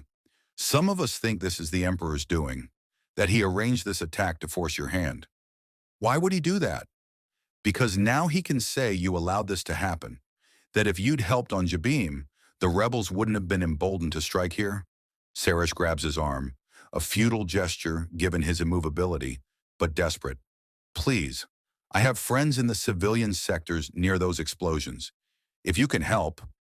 Saitama looks past her into the corridor, where royal guards are mobilizing, their force pikes glowing with energy. More explosions rock the palace. Closer this time. Through the window, he sees ships dogfighting in the sky lanes, Civilian transports caught in the crossfire. This isn't about taking sides, Suresh continues. This is about people dying. Right now. People who have nothing to do with politics or rebellion or empire. Just civilians caught in someone else's war. That changes things. Saitama doesn't care about imperial military casualties or rebel fighters. They chose their fight. But civilians? That's different. That's what heroes are for. Which way, he asks. Suresh's relief is palpable. Follow me. They run through the palace corridors, Suresh leading, while Saitama follows at what for him is a casual jog, but for her is a full sprint. Royal guards try to stop them, force pikes raised, but Saitama simply walks through them. Not violently, just unstoppably. The guards bounce off him like they hit a wall, and he keeps moving. They reach a balcony overlooking one of the palace's lower levels, where a rebel ship, a battered corvette, has somehow crashed through the defensive shields and embedded itself in a commercial district. The ship is on fire, and the fire is spreading to surrounding buildings. People are fleeing in panic, trampling each other, screaming. There, Suresh points. That building. 3rd level. It's going to collapse. There are people trapped inside. Saitama sees it. A residential tower leaning at an impossible angle, held up by failing repulsor supports. Flames eating through its structure. Through the windows, he can see figures waving desperately for help. No time to find stairs or lifts. He looks at the distance, maybe 300 meters horizontally, 200 down, and crouches slightly. Wait, what are you? Suresh begins. Saitama jumps. The balcony cracks from the force of his launch, and he sails through the air in a perfect arc, cape billowing behind him. 300 meters crossed in 2 seconds. He crashes through the side of the burning building, not through a window, through the wall, and lands inside amid smoke and flames. 6 people inside, 3 adults, 3 children, huddled against the far wall. They scream when Saitama appears, terrified of this bald stranger who just came through solid duracrete. The floor tilts dangerously beneath them as support structures fail. It's okay, Saitama says, coughing slightly from the smoke. I'm here to help. He gathers them together, 1 adult in each arm, the children clinging to his back and shoulders, and crashes back out through the wall. The building collapses behind them as he falls, tons of debris plummeting toward the ground. Saitama lands on his feet on the street below, absorbing an impact that should have liquefied anyone else. The people he's carrying are shaken but unharmed. You're safe, he tells them, setting them down carefully. They stare at him like he's a hallucination, unable to process what just happened. Saitama doesn't wait for thanks. He's already looking for the next problem. The rebel corvette is still burning, and now its fuel reserves are cooking off. Small explosions ripple along its hull, growing in intensity. If the main reactor goes critical, it could take out this entire district. Saitama runs toward it, ignoring the heat that would melt unprotected flesh. He finds the reactor room by following the loudest humming sound. The containment field is failing, exotic matter reacting in ways he doesn't understand, but recognizes as dangerous. Without knowing what he's doing, but trusting his instincts, Saitama punches the reactor core. The explosion that should have vaporized this entire city block instead channels directly into Saitama's fist and stops. All that energy, all that force, meets immovable object and simply dissipates. The reactor goes cold instantly, rendered inert by having its violent chain reaction interrupted at the most fundamental level. Saitama stands in the wreckage, smoke rising from his glove, and allows himself a small smile. That actually worked. Outside, Imperial forces are arriving, stormtroopers establishing perimeters, medical teams tending to wounded, fire suppression units battling blazes, and standing at the edge of the cordon, watching everything with his arms crossed, is Darth Vader. Saitama walks out of the burning Corvette, cape singed but otherwise unharmed. He stops in front of Vader, waiting for the inevitable confrontation. "You left your quarters," Vader observes. "People needed help. The Emperor will be displeased." "Yeah, well," Saitama shrugs. "I'm pretty displeased with him too, so I guess we're even." Vader looks past Saitama at the rescued civilians, the prevented explosion, the lives saved through direct action rather than political maneuvering. It's the most Jedi thing he's witnessed in years, and it came from someone who has never touched the Force. Come with me, Vader says finally. The Emperor will want to speak with you. Is that a request or an order? Does it matter? You will do as you choose regardless. Saitama considers this. Yeah, okay, fair point. Let's go. They walk together through the devastation, surrounded by the aftermath of violence that Saitama prevented from becoming catastrophic. Behind them, Lieutenant Suresh watches from her balcony perch, smiling despite everything, because for the first time since joining the Empire, she's seen someone with power use it purely to save lives. Maybe there's hope for this galaxy after all. The throne room is darker than before, shadows deeper, the air itself seeming to thicken with malevolent energy. Palpatine sits on his throne like a spider at the center of a web, yellow eyes tracking their approach. Vader kneels immediately. Saitama stands, hands in his pockets, looking around with mild interest at the increased security. A dozen royal guards positioned at intervals, their presence meant to intimidate. You defied my direct order to remain in your quarters, Palpatine says, his voice echoing through the chamber. You interfered with Imperial security operations. You destroyed Imperial property.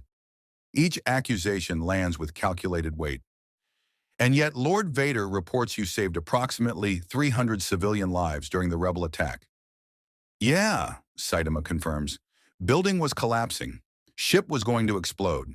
Seemed like a good idea to stop that. Did it occur to you that those civilians might be rebel sympathizers? That the residential tower housed families of known insurgents? Didn't really matter to me. They were people about to die. I stopped it. Saitama's tone is matter-of-fact, completely unbothered by Palpatine's accusatory stance. Isn't that what you wanted? For me to save lives? Palpatine rises from his throne, dark side energy crackling visibly around him. What I wanted was obedience, cooperation, respect for the natural order of power. He descends the steps slowly, each footfall echoing like a death knell. Instead, you lecture me about negotiation. You question my authority. You mock the very concept of governance. I didn't mock anything, Saitama says calmly. I just don't think killing people is a good way to solve problems. Then you are naive. Palpatine stops directly in front of him, lightning dancing between his fingers. This galaxy is held together by strength, by fear, by the absolute certainty that defiance brings destruction. Without that certainty, billions die in chaos and war. I have brought order to a galaxy that was tearing itself apart. By tearing it apart differently, the lightning intensifies. Vader tenses, ready to intervene though he knows it's pointless. Palpatine's fury is building toward critical mass, the dark side feeding on his rage, amplifying it, turning it into something that could level this entire palace. You dare, Palpatine whispers, his voice dropping to something inhuman. Presume to judge me? I'm not judging, Saitama replies. I'm just saying maybe there's a better way. Back home, heroes protect people. They don't rule them. Maybe you should try that. Palpatine's control snaps. Dark side lightning erupts from his hands, massive crackling bolts of purple-black energy that could reduce a human to ash in seconds. The power that destroyed Jedi Masters, that keeps Vader in constant agony through his suit's systems, that represents decades of dark side mastery, all of it channels towards Saitama in a torrent of absolute destruction.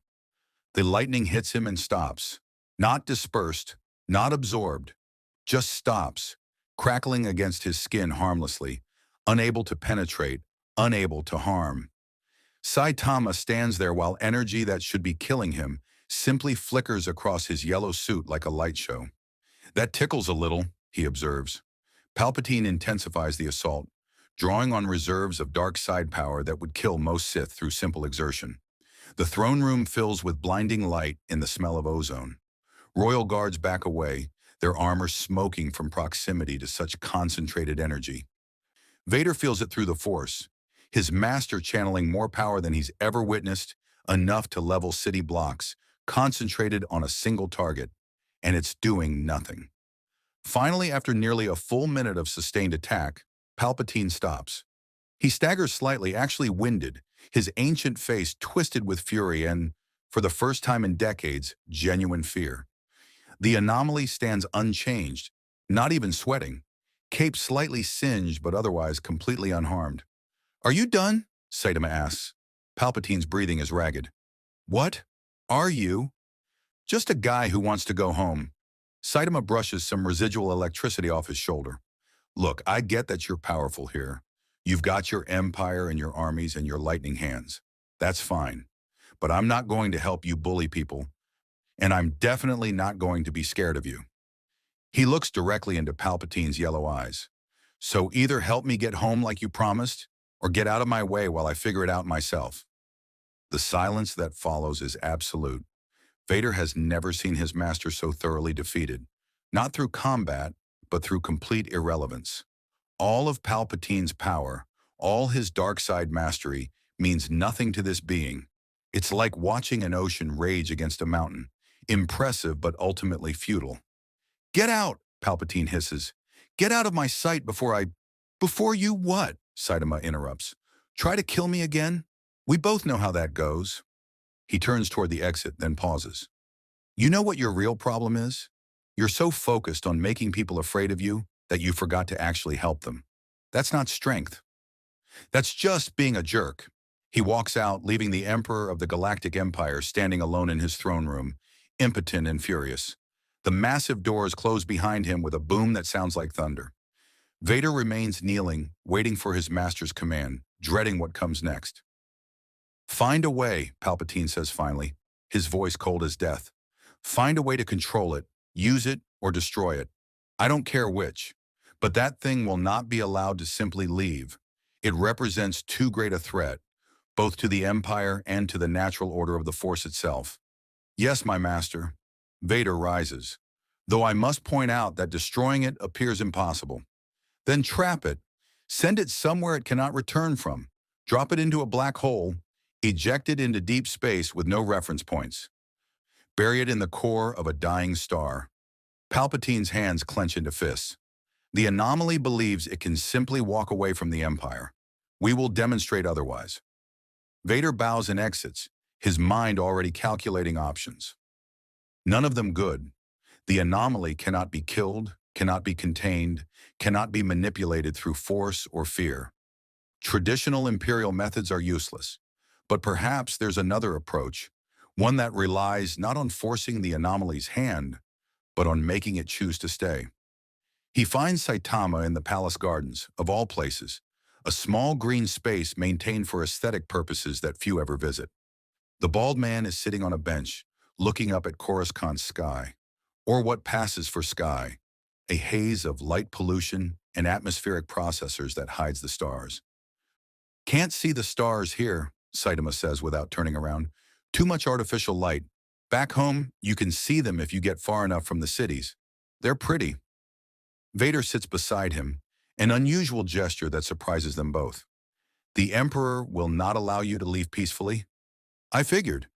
He will attempt to trap you, perhaps by destroying the dimensional rift that brought you here, ensuring you can never return home." Saitama's jaw tightens, the first sign of genuine anger Vader has seen from him. "He'd do that? Strand me here permanently just because I won't work for him?" Without hesitation, Vader looks at his gloved hands. "The Emperor does not accept defiance from anyone. You have wounded his pride, demonstrated the limits of his power. He will spend any resource, sacrifice any number of lives, to ensure you do not simply walk away from this confrontation. Then I'll stop him." "How? You cannot kill him. I sense you have moral objections to lethal force against sentient beings. You cannot negotiate with him.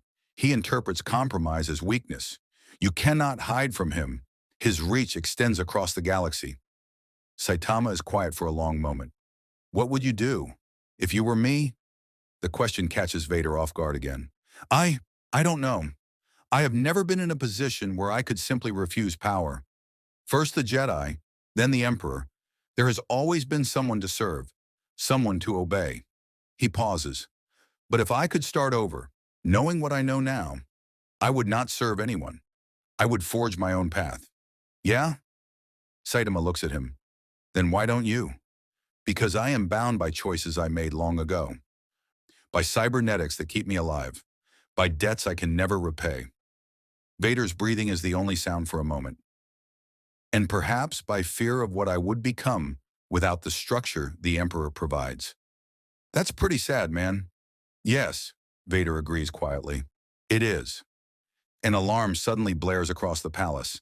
Not the standard alert they've heard before, but something deeper, more urgent.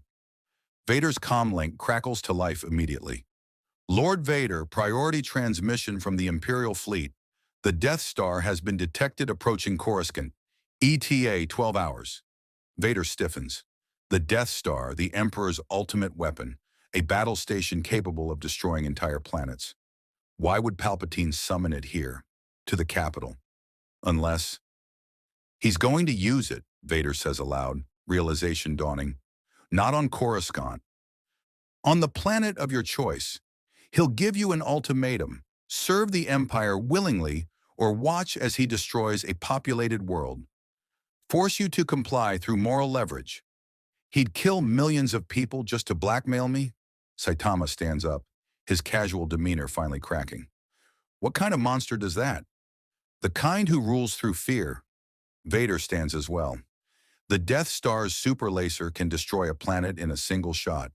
Even you cannot protect an entire world from such power. The Emperor knows this. He knows your apparent morality will not allow you to stand by while billions die. Saitama's hands clench into fists. For the first time since arriving in this galaxy, he looks genuinely angry. Not the casual annoyance of someone dealing with inconvenience, but real fury at genuine injustice. I won't let him do that, he says quietly. Then you have three options, Vader says. Flee now before the Death Star arrives. Submit to the Emperor's demands. Or, he trails off, considering an impossibility. Or what? Or destroy the Death Star before it can be used. Saitama looks up at the hazy sky, trying to see past the light pollution to the stars beyond. Somewhere up there, a weapon capable of killing billions is approaching, and an old man with unlimited power is willing to use it just to prove a point. How big is this Death Star? Saitama asks. Approximately 160 kilometers in diameter, crewed by over 1 million personnel, shielded and armored to withstand fleet-level assault. Vader pauses. It is the Empire's ultimate expression of power. Destroying it would be considered impossible. Yeah, well, Saitama cracks his knuckles. I'm pretty good at impossible. Vader feels something unfamiliar stirring in his chest, something he thought the dark side had burned away decades ago. Hope, not for himself, but for the galaxy. If the anomaly can destroy the Death Star, if it can prove that even the Emperor's ultimate weapon is not absolute. I will help you, Vader says suddenly. Tell you everything I know about the Death Star's construction, its weaknesses, the best approach vectors. Why would you betray your Emperor? Because, Vader says slowly, choosing each word carefully, I am tired of serving fear, and perhaps it is time to see what happens when someone stands against it. They stand together in the garden, an unlikely alliance forming between the Empire's enforcer and the anomaly that refuses to be controlled. Above them, hidden by light pollution and atmospheric haze, the Death Star approaches like a dark moon, carrying the fate of billions in its terrible machinery. And somewhere in his throne room, Emperor Palpatine smiles, believing he has finally found the leverage to break the anomaly's will. He has no idea what's coming. The Death Star emerges from hyperspace at the edge of Coruscant's system 12 hours later, a moon-sized sphere of gray metal that casts a shadow across hope itself. From the surface, it's visible as a new star in the sky, one that grows larger by the hour as it approaches the capital planet. Panic ripples through the civilian population.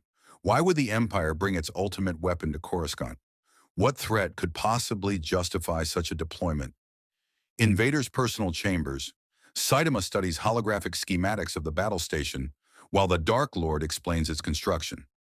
The room is surprisingly sparse, more meditation chamber than living quarters, dominated by a pressurized pod where Vader removes his helmet to breathe without pain for brief periods. The super laser draws power from 8 tributary reactors here, here, and here. Vader points to locations on the hologram. The main reactors located in the core, protected by multiple redundant shield layers and 20 kilometers of superstructure.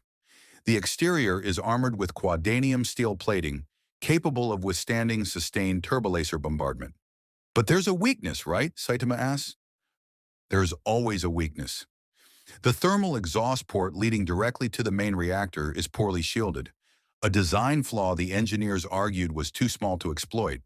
A precise shot down the shaft could trigger a chain reaction. Vader rotates the hologram. But that's irrelevant for you. You don't need to exploit design flaws. You can simply punch through to the reactor and destroy it directly. How many people are on board? The question makes Vader pause. Over 1 million. Crew, support personnel, stormtrooper garrisons, civilian contractors. So if I destroy it, 1 million people die. Yes, Vader meets his gaze. But if you don't, the Emperor will use it to destroy a populated world. Billions will die. The mathematics are stark. Saitama sits down heavily on a nearby bench, his perpetually bored expression finally showing something like real distress. Back home, I fight monsters, things that exist to hurt people, clear bad guys. But here, those soldiers on the Death Star probably think they're doing the right thing, following orders, supporting their families. They are supporting a machine that will kill billions, Vader says flatly. Their intentions are irrelevant, measured against that outcome. Maybe, or maybe they just don't know what their leaders are really like. Saitama looks up. Did you know? When you joined the Empire, did you know it would become this? The question cuts deeper than any lightsaber. Vader turns away, facing the viewport that shows the Death Star's growing silhouette. I knew, he says quietly, and I joined anyway. Told myself it was necessary. That order justified any cost. That the alternative was worse? Was it? I don't know anymore. Vader's breathing fills the silence. The Jedi failed. The Republic failed. The Emperor offered strength, certainty, power to protect what I loved. But in seeking that power, I destroyed everything I wished to protect. His mechanical hand clenches. Perhaps the lesson is that absolute power corrupts absolutely. Or perhaps I was simply weak. You're not weak, Saitama says. Weak people don't admit they were wrong. Before Vader can respond, his comm link crackles. Lord Vader, the Emperor commands your presence in the throne room immediately, and bring the anomaly. They exchange glances. The ultimatum is coming. The throne room is prepared for theater. Holographic displays show worlds throughout the Outer Rim, populated planets with billions of inhabitants each. Palpatine sits on his throne, his yellow eyes gleaming with malicious satisfaction. Ah, our guest, he says as they enter. Come, I wish to show you something. The displays shift to focus on a single world. Lush, green, covered in oceans and forests. Cities are visible from orbit, sparkling in sunlight. Ships move between orbital stations in peaceful commerce. Alderaan, Palpatine announces, one of the jewels of the Outer Rim. Population, 2 billion. Notable for its pacifism, its commitment to democracy, and its quiet support of the rebellion. His smile is predatory. A target that will send a message heard throughout the galaxy. You're going to destroy it, Saitama says flatly. Unless you reconsider your position, the Death Star will arrive at Alderaan in 6 hours. Before it fires, I will offer you one final opportunity. Palpatine leans forward. Serve the Empire willingly. Use your power to enforce Imperial law across the galaxy. In exchange, Alderaan survives. Millions of other worlds survive. Peace through strength. Is that not what heroes provide? That's not peace. That's tyranny with better marketing. Call it what you wish. The outcome is what matters. Palpatine gestures, and the hologram shifts to show the Death Star's super laser capacitors charging. 6 hours. Choose. Saitama looks at the hologram of Alderaan, at the billions of lives represented by those tiny lights, and feels the trap close around him. If he refuses, they die. If he agrees, he becomes the weapon that enslaves the galaxy. Either choice serves Palpatine's ends. There's a third option, Saitama says quietly. Oh? I stop you. Palpatine's laughter echoes through the throne room, genuine amusement mixed with dark-side malevolence. Stop me how? You cannot kill me. Your morality prevents it. You cannot destroy the Death Star without killing its crew. Another 1 million deaths on your conscience. You cannot protect Alderaan from a weapon designed to destroy planets. His eyes narrow. You are trapped by your own heroic principles. And now you will learn what happens when moral absolutism meets political reality. Maybe, Saitama admits. Or maybe I just punch through your space station so fast that everyone survives. The throne room goes silent. Even Vader turns to stare at him. Explain, Palpatine commands, his amusement fading. Your reactor thing is in the center, right? Protected by all that armor and shielding? Saitama cracks his knuckles. So I go in fast, really fast, punch through to the reactor, destroy it, and get out before the explosion starts. The station dies, but the crew has time to evacuate. Impossible, Palpatine says. The Death Star's interior is a maze of corridors and bulkheads. Even if you could survive the reactor's detonation, you could not navigate to it in time. Don't need to navigate. I'll just punch straight through. Saitama looks at Vader. You said the reactor is in the exact center? Yes, but then I just aim for the middle and keep punching until I hit it. Saitama turns back to Palpatine. Your move. Either send your Death Star to Alderaan and watch me wreck it, or admit this whole thing was a bluff and actually help me get home. Palpatine's fury is palpable. Dark side energy crackling around him like a storm. For decades, he has orchestrated galactic events through careful manipulation, using fear and power to bend reality to his will. And now this anomaly, this impossible being from another universe, is treating his ultimate weapon like a problem to be solved through simple direct action. You would doom 1 million lives to save 2 billion? Palpatine asks. No, I'll save both. Saitama's confidence is absolute. I'm really fast. They'll have time to evacuate. You cannot possibly... Yes, I can. Saitama meets the Emperor's gaze without flinching. I've been holding back since I got here because I didn't want to hurt anyone. But you keep threatening innocent people, and I'm done playing nice. So here's my ultimatum. Leave Alderaan alone. Actually help me get home. Or find out what happens when I stop caring about collateral damage to your stuff. Vader watches this confrontation with something approaching awe. No one threatens the Emperor. No one issues ultimatums to absolute power. And yet the anomaly does so casually, backed by demonstrated invulnerability, that makes Palpatine's threats meaningless. Lord Vader, Palpatine says coldly, take the anomaly into custody. Use whatever force necessary. That won't work, Vader replies calmly. We've established that force is ineffective against him. Then drug him. Trap him in a stasis field, eject him into space, and let him drift for eternity. Palpatine's voice rises, losing its usual calculated control. I will not allow this thing to defy the Empire. You don't have a choice, Saitama says simply. I'm leaving now, going to Alderaan. If your Death Star shows up, I'm wrecking it. If you try to stop me, I'll wreck whatever you send. And when I'm done, I'll figure out how to get home on my own. He starts walking toward the exit. Thanks for nothing, by the way. Royal guards move to block his path. Force pikes raised. Saitama walks through them like they're not there. Literally passes between them. Their weapons glancing off harmlessly. Their attempts to physically restrain him like trying to stop a moon with bare hands. Stop him! Palpatine shrieks, his composure finally shattering. Vader, stop him now! Vader doesn't move. Stands perfectly still as the anomaly walks out of the throne room, leaving chaos in his wake. Palpatine turns his fury on his apprentice, lightning crackling between his fingers. You dare defy me? I dare nothing, Vader says calmly. I simply acknowledge reality. The anomaly cannot be stopped by conventional means. You force this confrontation through your unwillingness to simply help it return home. Now we face the consequences. Then go to the Death Star, Palpatine commands. Prepare the weapon. If the anomaly arrives, destroy it along with whatever section of the station it occupies. Cut it free and let it drift in space forever.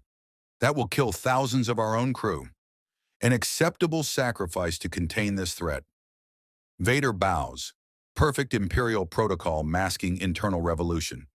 As you command, my master. He leaves the throne room and finds Saitama waiting in the corridor, hands in his pockets, looking at a painting of some long-dead admiral. You coming? Saitama asks. Where? To stop your Death Star. Figured you might want to help, since you seem pretty done with this whole evil empire thing. Vader should report this. should summon guards, should do anything except what he's considering. But he's tired, so incredibly tired of serving fear, of watching billions suffer for one man's obsession with control, of being the weapon that enforces tyranny. Yes, he says finally, I'm coming. Cool, how do we get there? My personal shuttle. It's in the private hangar. Vader starts walking, and Saitama follows. But I should warn you, once we leave, there's no returning. The Emperor will consider us both traitors. The entire Imperial military will hunt us. They can try. They reach the hangar where Vader's shuttle waits, sleek and black and armed. As they board, Vader feels something break inside him. Decades of dark side conditioning, years of bitter service, the chains that have bound him since Mustafar. He's choosing treason, choosing the uncertain path, choosing for the first time in decades, based on what's right rather than what's ordered. The shuttle launches from the Imperial Palace like a dark bird taking flight. Behind them, alarms blare, and turbolasers track their departure, but no one fires. Not yet. Palpatine wants them alive, wants to personally demonstrate what happens to those who defy him. As they race toward the Death Star, Vader looks at the bald man sitting beside him and allows himself something he hasn't felt in years. Hope that maybe, just maybe, one person's refusal to compromise can change everything. When this is over, Vader says quietly, assuming we survive, I have information about dimensional research facilities in the Outer Rim. Scientists who study anomalies beyond the Empire's attention. They might actually help you get home. Really? Saitama perks up. That would be great. Thanks. Do not thank me yet. First, we must survive what comes next. The Death Star looms ahead of them, massive and terrible and ready to demonstrate the price of defiance. But approaching it is something it was never designed to resist. Someone who simply doesn't care about power, politics, or threats. Someone who will punch through any obstacle to do what's right. The galaxy is about to learn that sometimes the simplest solution is the most effective. Vader's shuttle approaches the Death Star under full Imperial clearance codes, slipping past perimeter defenses that would vaporize any unauthorized vessel. The battle station fills their viewport, a gray sphere so massive it creates its own gravity well, bristling with weapons emplacements and hangar bays. Somewhere inside that moon-sized fortress, the super laser is charging for its journey to Alderaan. The command center is here, Vader explains, highlighting a location on the tactical display. That's where they coordinate the firing sequence. If we can delay the launch by even an hour, we buy time for evacuation protocols. I thought you said I should just destroy the reactor, Saitama points out. That was before I decided to help you. Vader's breathing fills the small cockpit. Now we have options. If we can reach the command center, I can override the targeting systems. Buy time. Perhaps even convince the crew to stand down. You think they'll listen? Some will. Others are too indoctrinated. Vader pauses, mechanical hand clenching on the controls. But the Death Star's commander is Grand Moff Tarkin, a pragmatist who values effectiveness over ideology. He might be convinced that destroying Alderaan serves no strategic purpose beyond intimidation. They dock in a hangar reserved for high-level Imperial personnel. The ramp lowers, revealing a squad of stormtroopers standing at attention. Honor guard, not a rest detail. They salute Vader smartly, barely glancing at his unusual companion. Lord Vader, the squad leader says, Grand Moff Tarkin is expecting you in the command center. Of course he is, Vader mutters. Nothing happens on this station without Tarkin's knowledge. He gestures for Saitama to follow. Stay close. Do not engage anyone unless attacked first. They proceed through corridors of Imperial gray, past gun emplacements and barracks and machinery that hums with barely contained power. Crew members scatter at Vader's approach. Fear of the Dark Lord is universal, even here. But Saitama notices some watching with different expressions. Curiosity, hope. As if word has spread that Lord Vader brought someone who defied the Emperor and lived. Rumors travel fast in closed environments. By now, half the station probably knows about the anomaly. The man who caught a lightsaber, who walked through Force lightning, who might be here to prevent them from committing genocide. They reach the command center, a massive chamber overlooking the super laser focusing array, filled with control stations and tactical displays. Officers work with efficient precision, monitoring systems and calculating firing solutions. And standing at the center viewport, hands clasped behind his back, is Grand Moff Tarkin. He's tall and gaunt, with sharp features and calculating eyes. He turns as they enter, his expression carefully neutral. Lord Vader and our guest. Tarkin's voice is cultured, precise. The Emperor informed me you might attempt to interfere. I'm disappointed. I credited you with more loyalty. My loyalty was to order and stability, Vader replies, not to mass murder as political theater. Alderaan supports the rebellion. Its destruction will demonstrate the price of treason. Its destruction will radicalize 1,000 other worlds, Vader counters. Create martyrs. Strengthen rebel recruitment. It's tactically unsound. Tarkin considers this.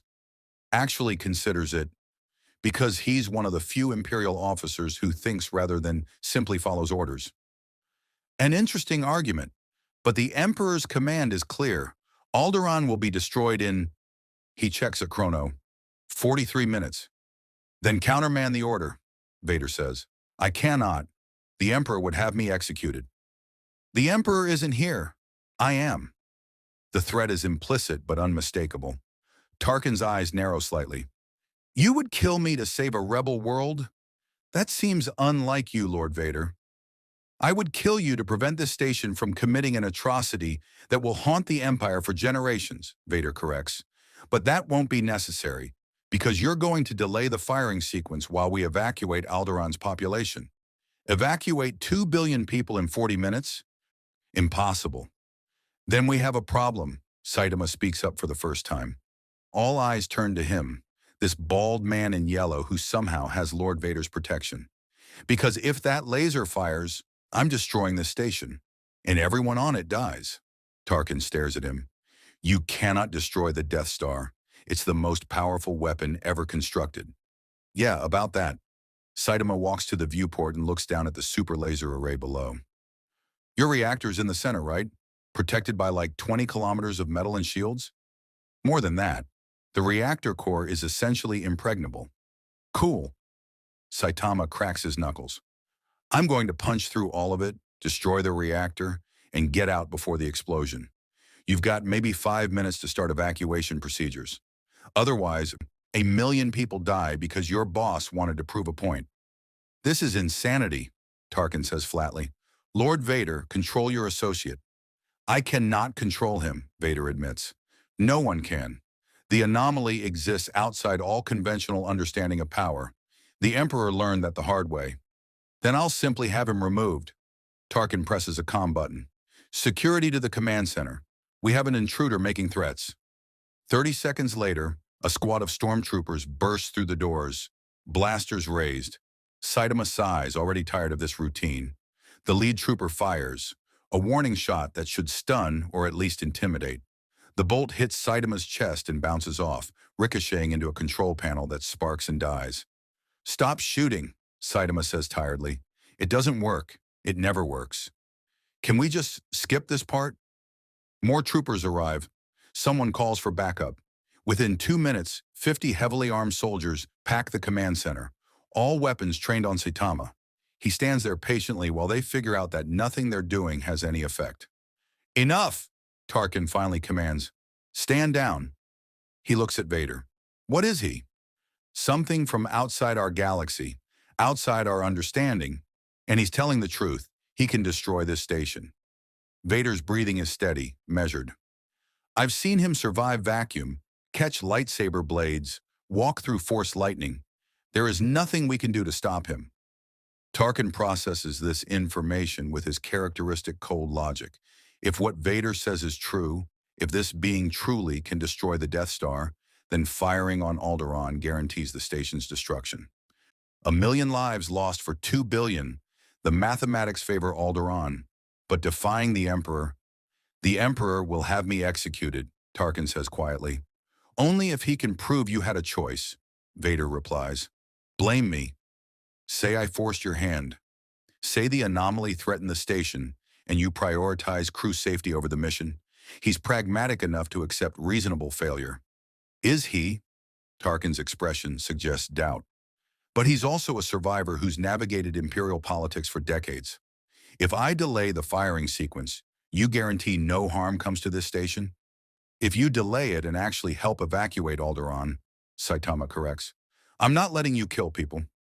Evacuation from a planetary scale is logistically impossible in any reasonable time frame. Then get started, Saitama says simply. Tarkin stares at him for a long moment, calculating odds and consequences. Finally, he turns to his officers. Delay the firing sequence, cite technical difficulties with the targeting computer, and open a channel to Alderaan's government. Inform them they have 6 hours to begin emergency evacuation. 6 hours isn't enough, an officer begins. It's what we can justify as technical delays before the Emperor investigates personally, Tarkin snaps. Make it happen. The command center explodes into activity. Officers scramble to their stations. Calls go out to Alderaan. Evacuation coordination begins. It's chaos, but organized chaos, the kind military personnel excel at. And through it all, Saitama watches with satisfaction. Not perfect, but better than genocide. This changes nothing long-term, Tarkin says to Vader. The Emperor will simply target another world. Use this weapon again and again until the rebellion surrenders or every populated planet lives in constant fear. Then perhaps this weapon should not exist, Vader replies. Before Tarkin can respond, proximity alarms blare throughout the station. New contacts emerging from hyperspace, hundreds of them. The tactical display lights up with ship signatures, Rebel Alliance vessels, smuggler freighters, independent transports. A mismatched fleet that by all rights should never coordinate effectively, all converging on the Death Star's position. What is this? Tarkin demands. An officer checks sensors, his voice rising in disbelief. Sir, we're receiving a broadcast on all channels. It's being transmitted across the entire galaxy. Show me. A hologram flickers to life. Lieutenant Suresh, standing in what appears to be a rebel communication center, her Imperial uniform replaced by simple civilian clothes. People of the galaxy, she says, her voice steady despite obvious fear. I am former Lieutenant Suresh of the Imperial Navy. I have evidence that the Empire plans to use the Death Star to destroy Alderaan, a peaceful world guilty only of disagreeing with Imperial policy. This is not defense. This is not justice. This is genocide as political theater. The hologram shifts to show schematics of the Death Star, firing protocols, target priorities, classified information that should never leave Imperial custody. The anomaly you've heard rumors about, the being who defied the Emperor, is trying to stop this. Not for political reasons, not for power, just to save lives. Suresh's eyes are fierce with conviction. If you have ships, if you can get to Coruscant system, come now. Help evacuate Alderaan. Show the Empire that some lines cannot be crossed without consequence. The transmission ends. The command center is silent. Tarkin's face is ashen. This is treason on a scale that makes their delay of the firing sequence look trivial. She's rallying the galaxy, Vader observes with something like admiration, using the anomaly as a symbol, and they're responding. Indeed, the sensors show more ships arriving every minute. Not just military vessels, but civilian freighters, transport ships, passenger liners, anyone with hyperdrive capability answering the call. It's disorganized, chaotic, and completely unprecedented. The entire galaxy watching as an Empire weapon prepares to commit atrocity and choosing to intervene. This is disaster, Tarkin says quietly. If we fire now, we'll be killing not just Alderaan, but the rescue fleet. Thousands of ships, hundreds of thousands more deaths. Then don't fire, Saitama says simply. The Emperor will. The Emperor is one guy, Saitama interrupts. Those are hundreds of thousands of people choosing to do the right thing. Which matters more? Tarkin has no answer. He spent decades in Imperial service, rising through calculated ruthlessness and strategic brilliance. But he's never faced a choice quite this stark. Obey orders and become history's monster, or refuse and face execution, but save his soul. Stand down, he says finally. Full weapons hold, and he pauses, the weight of the decision visible on his gaunt features. Open all communications channels. Tell the rescue fleet they have clearance to begin evacuation operations. The Death Star will not interfere. The command center erupts in shocked whispers. Officers look at each other, uncertain whether to obey or call for Tarkin's arrest. Vader's presence tips the balance. No one wants to challenge the Dark Lord, even if he's apparently gone rogue. You've just ended your career, Vader tells Tarkin. Possibly your life. Perhaps, Tarkin admits, but I've also prevented this station from being destroyed by someone who can punch through 20 kilometers of battle station hull. Survival instinct outweighs ideology. He looks at Saitama. Will you actually let us live? Yeah, Saitama says. That was always the plan. I don't want to kill anyone. I just wanted to stop you from killing anyone else. Through the viewport, they watch as the rescue fleet coordinates with Alderaan's government. Ships descend to the planet in waves, loading refugees with desperate efficiency. It will take days to evacuate completely, but the process has begun. And the Death Star, the Empire's ultimate symbol of fear, sits motionless, its weapons silent, while the galaxy demonstrates that compassion can triumph over terror. On Coruscant, in his throne room, Palpatine watches reports with mounting fury. His carefully orchestrated demonstration of power has become a humiliation. His weapon sits idle. His apprentice has betrayed him. And the anomaly he sought to control has instead inspired open rebellion against Imperial authority. But Palpatine has survived for decades by never committing fully to any single plan. If the Death Star gambit has failed, there are other approaches. Other weapons, other ways to break the anomaly's will. This is merely a setback. He activates a communication array, calling forth assets that exist in shadow, inquisitors, dark side adepts, secret weapons that even Vader doesn't know about. If conventional power cannot stop the anomaly, perhaps unconventional methods will succeed. The war between the Emperor's need for control and one man's refusal to be controlled has only just begun. The evacuation of Alderaan takes 4 days. 4 days during which the Death Star holds position, its weapons silent, while hundreds of ships ferry refugees to safe systems throughout the galaxy. Tarkin coordinates logistics with grim efficiency, treating the operation like any other military exercise. Vader stands watch on the command deck, a dark sentinel ensuring no Imperial hardliner attempts to override the stand-down order. And Saitama waits, watching through viewports as millions of lives are saved by simple collective action. On the 5th day, with Alderaan's population safely distributed across a dozen worlds, the rescue fleet begins to disperse. But something has changed in the galaxy. The Empire demonstrated restraint, not through mercy, but through fear of consequence. And people noticed. Rebel recruitment surges overnight. Neutral systems quietly begin supporting the alliance. Even within Imperial ranks, whispers spread of the officer who defied orders to prevent genocide, in the Dark Lord who stood beside him. The myth of Imperial invincibility cracks, and through that crack, hope grows. Vader summons Saitama to his personal quarters one final time. The Dark Lord stands at his viewport, silhouetted against distant stars, his breathing the only sound. There is a research facility, Vader says without preamble, on Batuu, the Outer Rim, far from Imperial control. They study dimensional anomalies, temporal rifts, phenomena beyond conventional science. He transmits coordinates to a datapad. The chief scientist is named Ashka Thir. Tell her I sent you. She owes me a debt. She can help me get home? Saitama takes the datapad, genuine hope entering his expression for the first time in days. If anyone in this galaxy can, it's her. Vader turns to face him. You've accomplished something I thought impossible. Made the Empire blink. Made people believe that power has limits, that tyranny can be resisted. I just didn't want people to die, Saitama says simply. Yes, and that simplicity is what makes you dangerous to those who rule through complexity and fear. Vader extends his hand, an oddly human gesture from someone more machine than man. Whatever happens next, wherever your path leads, thank you for reminding me what it means to choose. Saitama shakes his hand, careful of his strength.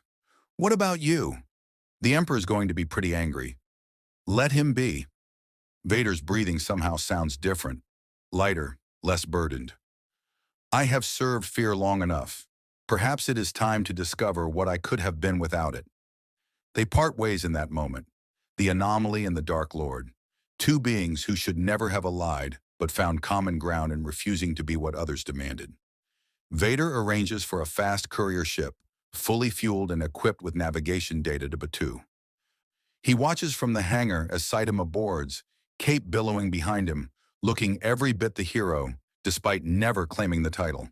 The ship launches and disappears into hyperspace, carrying its passenger toward potential salvation. 3 weeks later, in a hidden facility on Batuu's edge, Saitama stands before a dimensional rift generator, while Dr. Ashka Thayer, a brilliant Togruta scientist with orange skin and white facial markings, makes final calculations. The readings from your arrival were still in Imperial databases, she explains, manipulating holographic equations. I've recreated the dimensional signature. If my math is correct, this should open a stable portal to your universe. If, Saitama asks nervously, science is rarely certain about anything, but Lord Vader's recommendation carries weight. She activates the generator, and reality tears open, a swirling vortex of impossible colors that smells like home. Go quickly. The rift won't hold long. Saitama doesn't hesitate. He runs toward the portal, then pauses at its edge, looking back. Thanks for everything. And good luck. I hope things get better here. They will, Ashka says with surprising confidence. You showed us that even emperors can be defied. That's a lesson this galaxy needed. Saitama grins, his usual bored expression replaced briefly by genuine warmth, and jumps through the rift. It closes behind him with a sound like thunder, leaving only fading energy signatures and the memory of someone who changed everything by refusing to compromise. Dr. Thier destroys all records of the procedure immediately.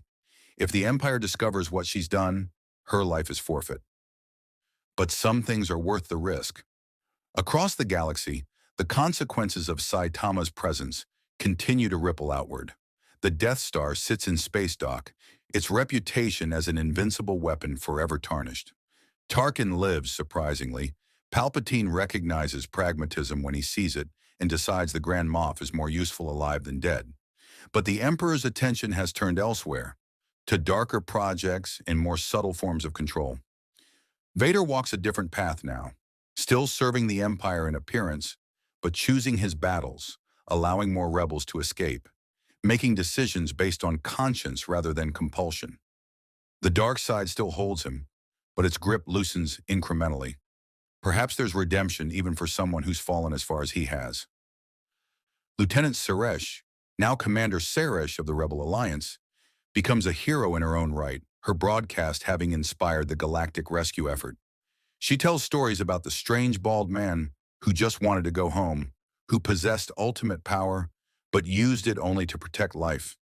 The rebellion adopts him as a symbol, proof that strength need not serve tyranny. And on Earth, in a cheap apartment in City Z, Saitama materializes in his living room with a soft pop of displaced air. His groceries are still fresh, somehow preserved through dimensional transit. He sets them on the counter, opens his refrigerator, and starts putting things away. His phone buzzes with messages from the Hero Association. Apparently, he's been missing for 2 months. There's paperwork to file, missions he missed, complaints about his absence. Normal life reasserting itself with mundane demands. Saitama looks at the messages and sighs. Guess some things are the same everywhere. But as he prepares a simple meal, the cabbage still perfect despite its interdimensional journey, he thinks about the galaxy he left behind.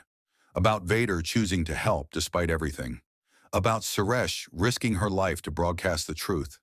About Tarkin making the hardest decision of his career. About millions of ordinary people flying their ships to save strangers because it was the right thing to do. Maybe that galaxy will be okay. Maybe one person refusing to give in to fear really can change things. Maybe hope is stronger than power when given the chance to grow. He eats his dinner quietly, alone in his apartment, and allows himself a small smile. Being a hero in one universe was complicated enough. Being a hero across universes, that was something else entirely. But at least he'd made discount day after all. Some victories, however small, are worth celebrating. In a galaxy far, far away, the Force continues to flow through all living things, binding the galaxy together in invisible ways. But now, somewhere in its vast cosmic memory, there exists a record of something that existed outside the Force entirely. Something that proved power alone does not determine fate, that even the smallest act of defiance can reshape reality. The Jedi once said the Force would bring balance. They never imagined that balance might come from someone who existed beyond the Force's reach, someone who simply refused to accept that strength must serve evil, that power must corrupt, that one person can't make a difference. Saitama proved them wrong, and the galaxy is better for it.